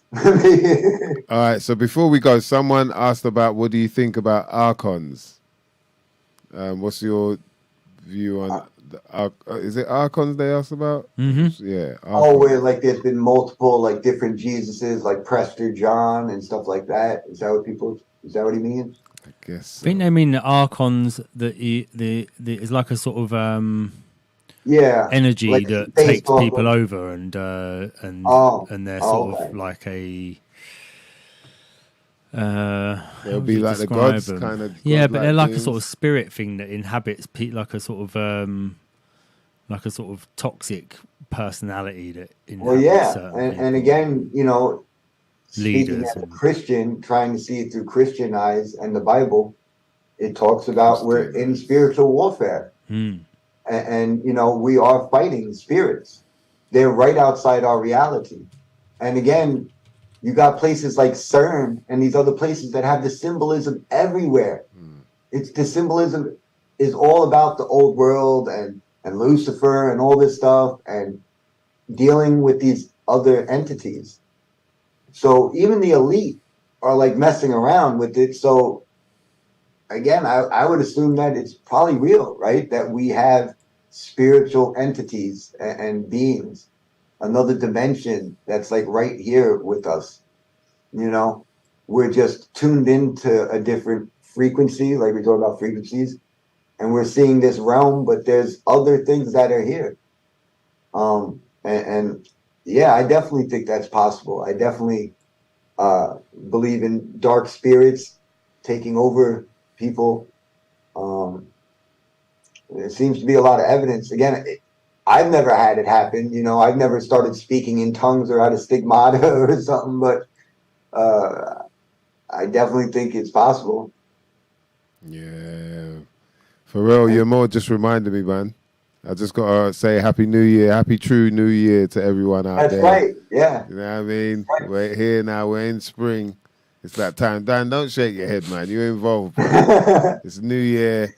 I forgot. We should have got some more celebrations going on, really. Then, you're right. Get the roll call, man. What are you lot blazing on out there? and that was what it was. We talk about the old world. The old world, the calendar was based off of the moon, not the sun. We live in a world where everything's on the sun now because we got these sun-worshipping Romans in charge, right? Yeah. But the moon was months, right? The word months comes from moons, right? And a month was a moon cycle. And all this stuff was based off of that makes sense. Yeah, and the calendar was, like you said, this would be the beginning, this spring. Yeah. Why would you have the beginning of the year in the middle of winter? And even in the names themselves, December comes from the Roman word desa, meaning 10. 10, yeah. December used to mean 10, meaning the 10th month, not the 12th last month. So again, recently they changed, and who did it? It was the Vatican, of course, changed our dating systems and our stuff. Was it like they added 2 extra months? Yeah. And they named it after what? Romans, right? Julius Caesar for July. And August. Right? Julius Caesar. August for Augustus Caesar. Right? It's clearly, the Roman Empire created this calendar and stuff. Matrix. It's not the original Jewish biblical version. That was the moon. Also, it was like a day started like when the sun's down. That's why you still see the Jews on like a Friday, or the Hasidic Jews or whatever, Khazarian Jews, whatever. People don't get mad, but Friday night comes and it's already Saturday to them. But to us, it's still Friday night till 12 o'clock, and then But it's no sundown. That's it. Day's done. You know what I mean? Like, there's so much stuff, and got us disconnected, boy. Yeah, we are. Disconnected like a mother lover. And we have no idea because, like I said, can you imagine? There could be so much more land. What do we really know? There could be so much stuff that's still hidden that we don't know much about. Yeah, for real. That's exactly what we're talking about with that Antarctica right there. They ain't letting us see nothing, not even on Google Maps, boy. Uber ain't getting you there for shit. You try to get Uber, I want to go Antarctica. Nah, you're all right, bruv. Calm down. We ain't getting there. You get to Argentina, that's it. Just to the peninsula. You know what? You might have to try Ask Jeeves. Ask Jeeves, yeah. See if Ask Jeeves will tell you what's there, because he might have some old maps. Go. Try go. Try and get there, boy. Out of Vista. Go back a few years. Try a search engine from 20 years ago. I wonder if there's some like Telegram group or something where they're trying to get to Antarctica. You know what I mean? If we try and raise enough money, we could get Billy over there, see what's going on his own. Storm Antarctica. Yeah, I'd love to go. Who wouldn't, you know? Yeah, for real, man. That would be the ultimate, man. Isn't that the funny thing too? Like, think about it. Like, let's say Egypt and all that stuff, and you've been there in Europe for 2,000 years. Like, why would they need in like 500 years ago? They had to go around and start finding everything. Like, they were just figuring everything out like 500 years ago. You know what I mean? It just doesn't add up that this is where you had this great technology and power, and then all of a sudden you just couldn't do anything for 1,000 years. And you basically, up until the 1800s, nobody still could do anything. Yeah. And you're just starting to figure out things in the late 1800s. Just doesn't all add up, does it? I mean, it doesn't. That is kind of weird. All right. Lastly, this is the last one. We don't want to hold you up, Vinny. We always appreciate you coming through, though, bruv, man. Serious. Regentology asks, what does Vinny think about Hinduism or the Zoroastrians? Apparently older texts and many stories plagiarized for what we know as the Christian Bible. Yeah, that's the funny thing. Great question. Whoever asked that. Regentology there. Go on. Yeah, I could, if whoever that guy is, if you were to email me, I will give you all the flamenco books. And in one of them, they point out something that I've been trying to say to people too, but now I like to show flamenco and other people. Look, these researchers saying the same thing, right? They're saying that Buddhism and that stuff wasn't even invented until like the 1800s. So like, again, they're trying to make you think that these things are a lot older than they are, and they're not. Buddhism was basically, and this ain't me, Mr. Jesuit guy. This is what Flamenco and the Russian scientists are saying. Same thing, that these Catholic priests and Jesuits showed up in these areas and started making up this stuff in the 1800s. It seems like. So they want you to think Buddhism has been around forever, but it's actually a new Catholic Church invention to trick those people into fake story or to believe something's a lot older than it really is. They want you to think it like predates the Jews and Christianity and all that, when it actually doesn't. Wow. In my research, these people, the Chinese and these people were actually also Christian back a while ago. They converted to Christianity 1,000 years ago also. And so a lot of these stories they're telling us are just recent made up stuff. So I would tell that guy his question. I think that Buddhism is a new creation from the 1800s.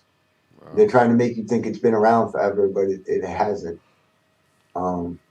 That's and a lot of these old things are all the same thing. Like I said, that it's this mystery school of Babylon, where they basically worship Nimrod or Zeus or whatever you want to call this character.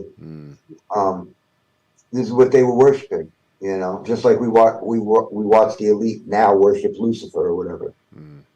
This was what they were worshiping. And they tricked that into stories of like, oh yeah, this is what they were always worshiping. I actually have a lot of proof to show. I mean, even a lot of these names, whether even in Japan, a lot of the original names were Christian names of these kings and people that were ruling. It just sounds different because it's Chinese name, but it's literally like Christopher and it's John and it's this and that. Like it's based off of Christianity. A lot of it was that up until recently. So that's what I feel. That's my research, and I think that was a great question, and I think people should look into that too.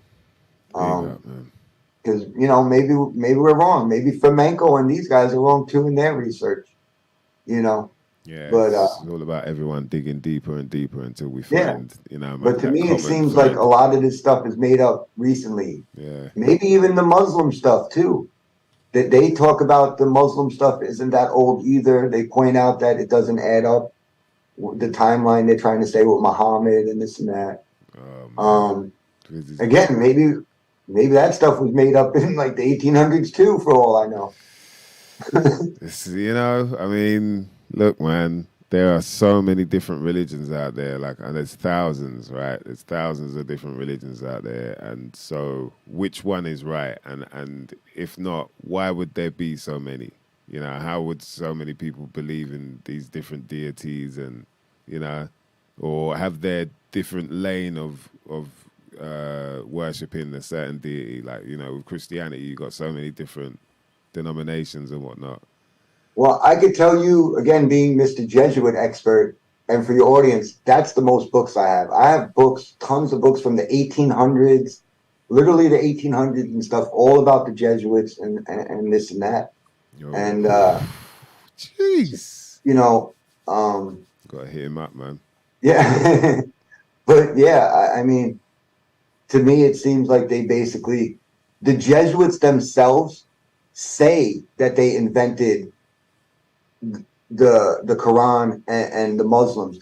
They said that this was their way to divide and conquer the Middle East, was to create the Muslim.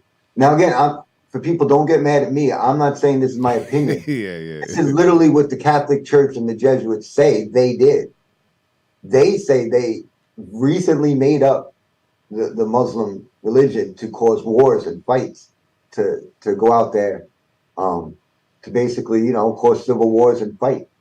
And we still see to this day, right, wars with Muslims and Christians and people. So I'm just saying this is what they say, and maybe they're right. Maybe they're telling the truth. And it seems like Flamenco and those guys also agree that it's a newer creation. That's yeah. You might cause some trouble with that one. Vinny, I know, and again, I don't mean to. That's deep. And I'm not talking down to any Muslims or anyone, but I'm just saying what they say, Yeah, that's deep. And when you start looking into things, you start finding out like one of his wives was a nun from the Catholic Church.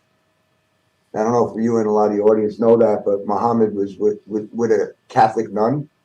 Wow. I don't know. To me, that sounds like a handler. The way I see things nowadays, you got some Jesuit expert telling you what to do. Yeah. I mean, I don't know. That's interesting. We'll have to look into that one, boy. Wow. So many rabbit holes, man. Yeah, Vinny, I'm going to hit you up for some of them books, man, for sure, bruv, because, there's some interesting stuff you're sharing with us right there. And I'd like, because, I'm just one person, and I don't have enough time to just do all the work, and so maybe, again, there's people in your audience that will get these flamenco books or something and do better work than I am, and figure out more, You can try, man. I'm just doing the best I can, Nah, we always appreciate you coming through, man. Definitely, bruv. Definitely, man. That was deep, boy. Yet another one with our brother Vinny B from the Bronx, mother lovers. Let's get some fire emojis, some foghorns, leghorns, whatever. You know what I mean? Trumpets, whatever, man. Some noise up there in the uncommon senses world. Because, boy, Vinny just laid it out there for us, man. Very interesting, bruv. I hope you and your audience enjoy and it's entertaining. Definitely, man. I did, man. It's good to catch up, bruv, as well. Like, we got to talk about some future stuff, man, for sure. Yeah. Definitely, I'll keep you posted with the Eric Dollard thing. Yeah. That's going to be interesting, man. Big shout out to Bro Sanchez. On that. Make sure that I get this really big and good. And like I said, get other scientists too. I'll probably be able to get more than just Dollard. I really want to do that, make something really big with Bro Sanchez on that. Yeah, man. That's probably what I'll be focusing on for the next couple of weeks. Yeah, sounds good, man. Definitely, man. So I think it's a very good platform to do it on as well. So, yeah. Thanks. Hey, Vinny B ain't playing around, mother lovers. I was trying to get maybe Bro Sanchez. I'll bring him here one day to come. Yeah, that'd be cool, man. Yeah, definitely. He said he'll do what he said. Anything you say, Vinny, you tell me, I'll come. So yeah. Be like MysDiggi show. Let's go. Yeah, through, man. So he can definitely tell us something we might not never know nothing about. That's for sure, bro. Definitely, man. Yeah, wicked, Vinny, man. All right, so people can hit you up. Vinny B D A. No. Vinny D B A Truth at gmail.com. We put it in the comment section right there. And I seen you put up the YouTube channel. And again, have you guys ever seen me once promote it anywhere? Never on Killah Priest. No, not on the show with Bro Sanchez. Yeah. Because you should though, Vinny, man. And just, once you start getting all your material up, I think you should. Well, it's not even that. I've been thrown off so many times. I know how it goes. But you got to be persistent, man. I was off of YouTube for probably 3-4 years. I gave up. I just stopped doing my, trying to make a new one. And then when COVID started, I came back, and that's how I hooked up. And it was basically everybody was like, you need to do a channel. And I'm just like, I don't even care because it just gets messed with all the time. The first day I made that channel, I put 15 videos of like archaeologists and things I've done. YouTube removed 8 of them, suspended me for a week. I came back a week later. I posted 1 video. They suspended me, gave me a second strike. That's why I don't think the channel's ever going to get to be big. And if it does, they're just going to suspend it. So I don't really promote it a lot. But if people want to go there, I have been just randomly just trying to put things up for my friends and people that ask. I think I sent you the one with the red gym, right? And the Arctic Monkey song, Snap Out of It, Black Jesus clips and stuff. I'm trying to make shorter videos. I want to make short, like funny, short videos with powerful images. So that's basically probably all I'll do with that channel a lot is just randomly put some stuff out there. But at least you all could find my email and some stuff there for now. Yeah, for sure, man. And I appreciate that. Love, man. Thank you for coming through, brother, man. Always appreciated. Thanks, Vinny. Always appreciated. It's great hanging with you guys. Likewise, man. Likewise, man, for sure. It just feels like at home, Yeah. Good. But with slightly different accents. Yeah, for real. But you are so nice, it's just, you're very great to your guest, so. No, I appreciate it. Cheers. I don't know, maybe it's because I came from that rough scene with Killah Priest and all them, but. I mean, you definitely you put in a lot of work, man. So I think it's they've done what they're missing. You know what I mean? Yeah, for sure. I think they do. I think they do for sure. All right. Yeah. But but yeah, it's one of them things, man, where like I was saying, I think it's a case of just sort of leading by example, showing respect, like in front and behind the camera. Do you know what I mean? Like in front of and behind the curtain. Like it isn't always about just trying to present things in a certain way, but then there's all this kerfuffle going on in the background because then it spills into it spills onto the stage. And that's what happened there. And the sad thing about it was that, I feel like, say it was like split into two parties, only one party really got their whole explanation of what happened and why that happened. So I think it's important that you got to do that, and appreciate you doing it.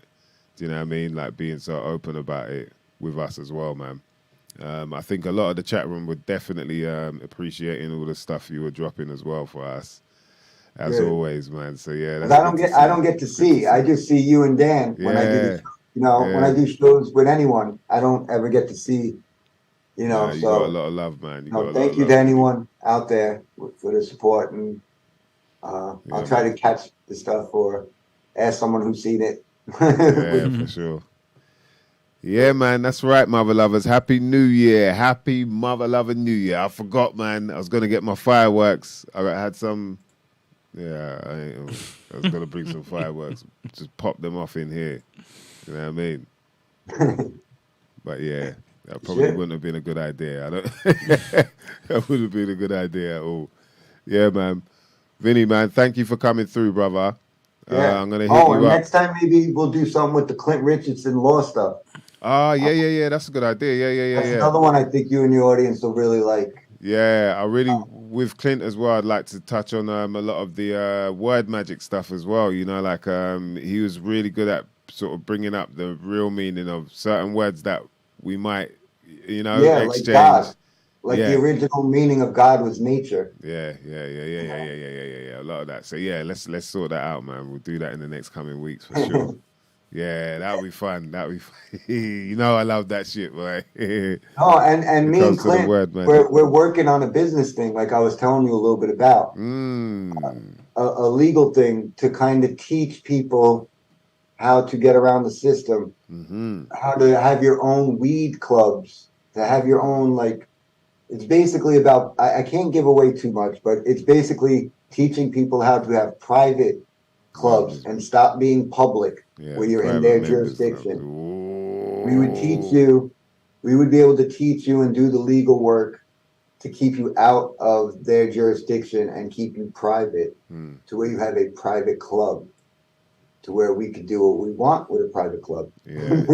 You get it? Yeah. It's actually pretty big and powerful, and a great conversation one day. There's a lot of paperwork behind it as well, right? Like it's not just something you can just try and pull off. Like I think a lot of people have tried to do it here. We got to make Clint do all that.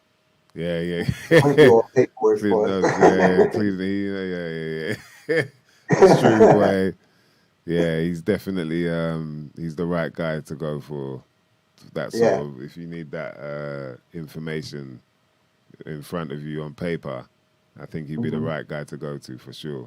So man, I got to set that up too. You're not playing around, boy. You're not playing around, bruv.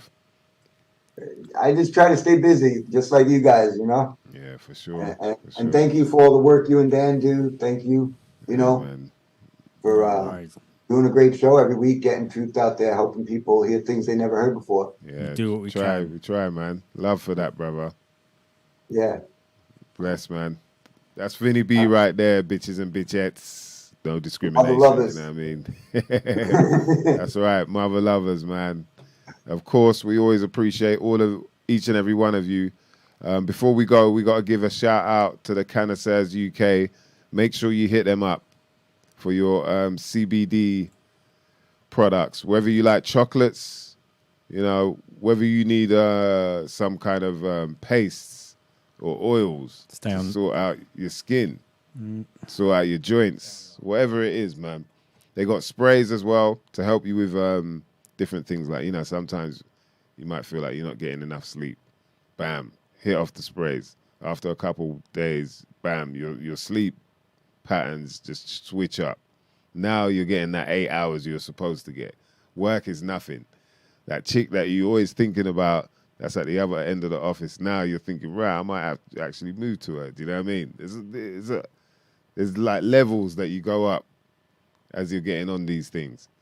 Then you've got things like the chocolate stirrers, which I never forget to talk about, because I was amazed at how all I had to do was add water, and this levels. It's like when you first ever had a pot noodle You know what I mean? You know when you were young and you first ever had a pot, you're like, rah, that's amazing that can happen. Now I've grown up, I know pot noodles are a whole load of shit.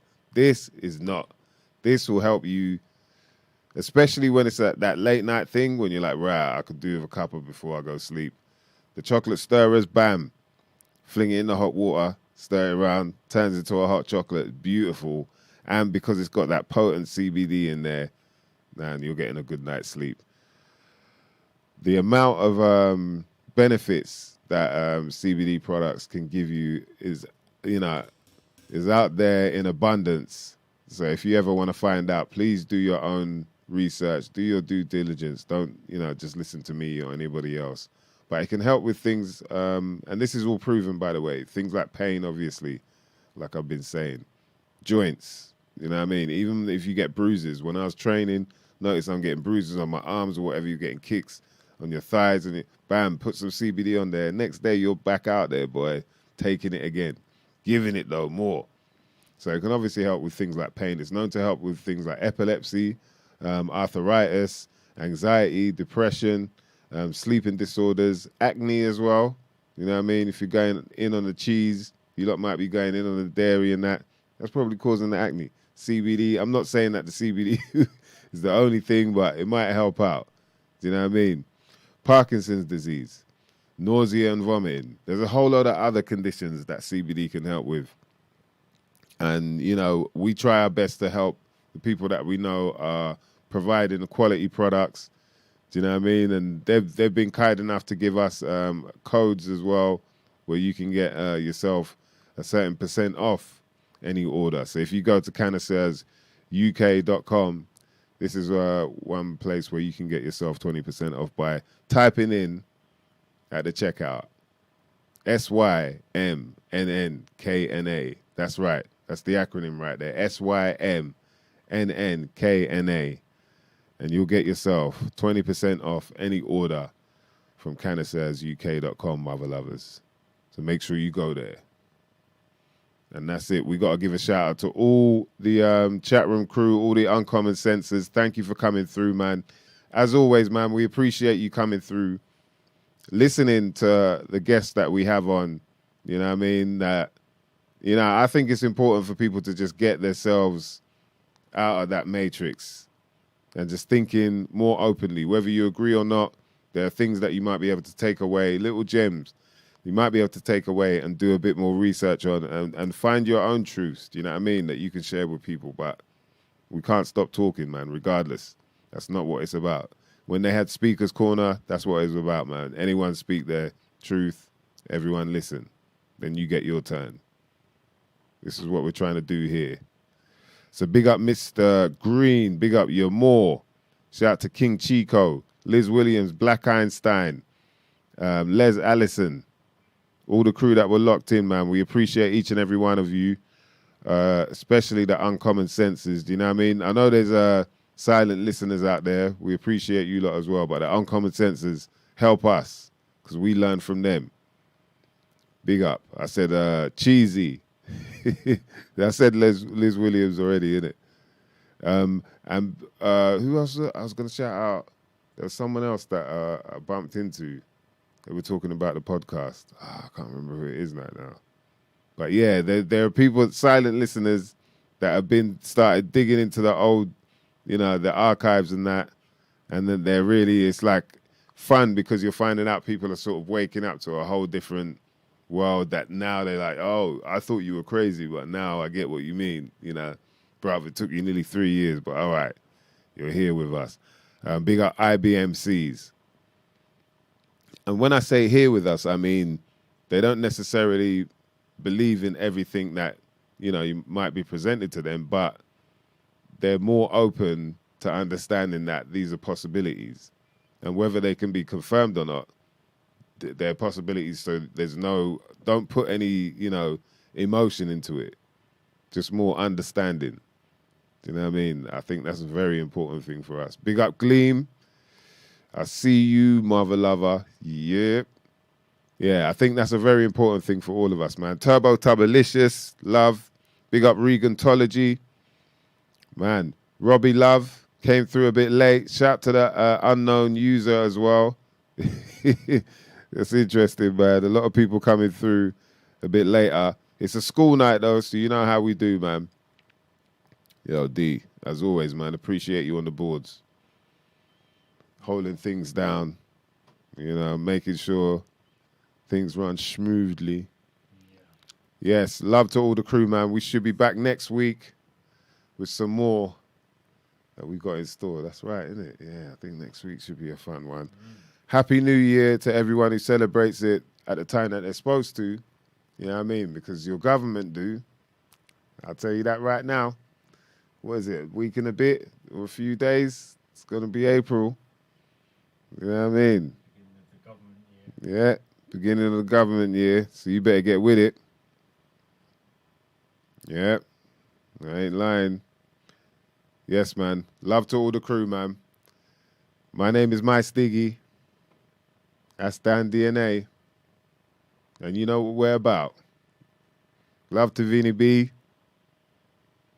There's some shit you might not never know nothing about. And we're out, bitches and bitchettes.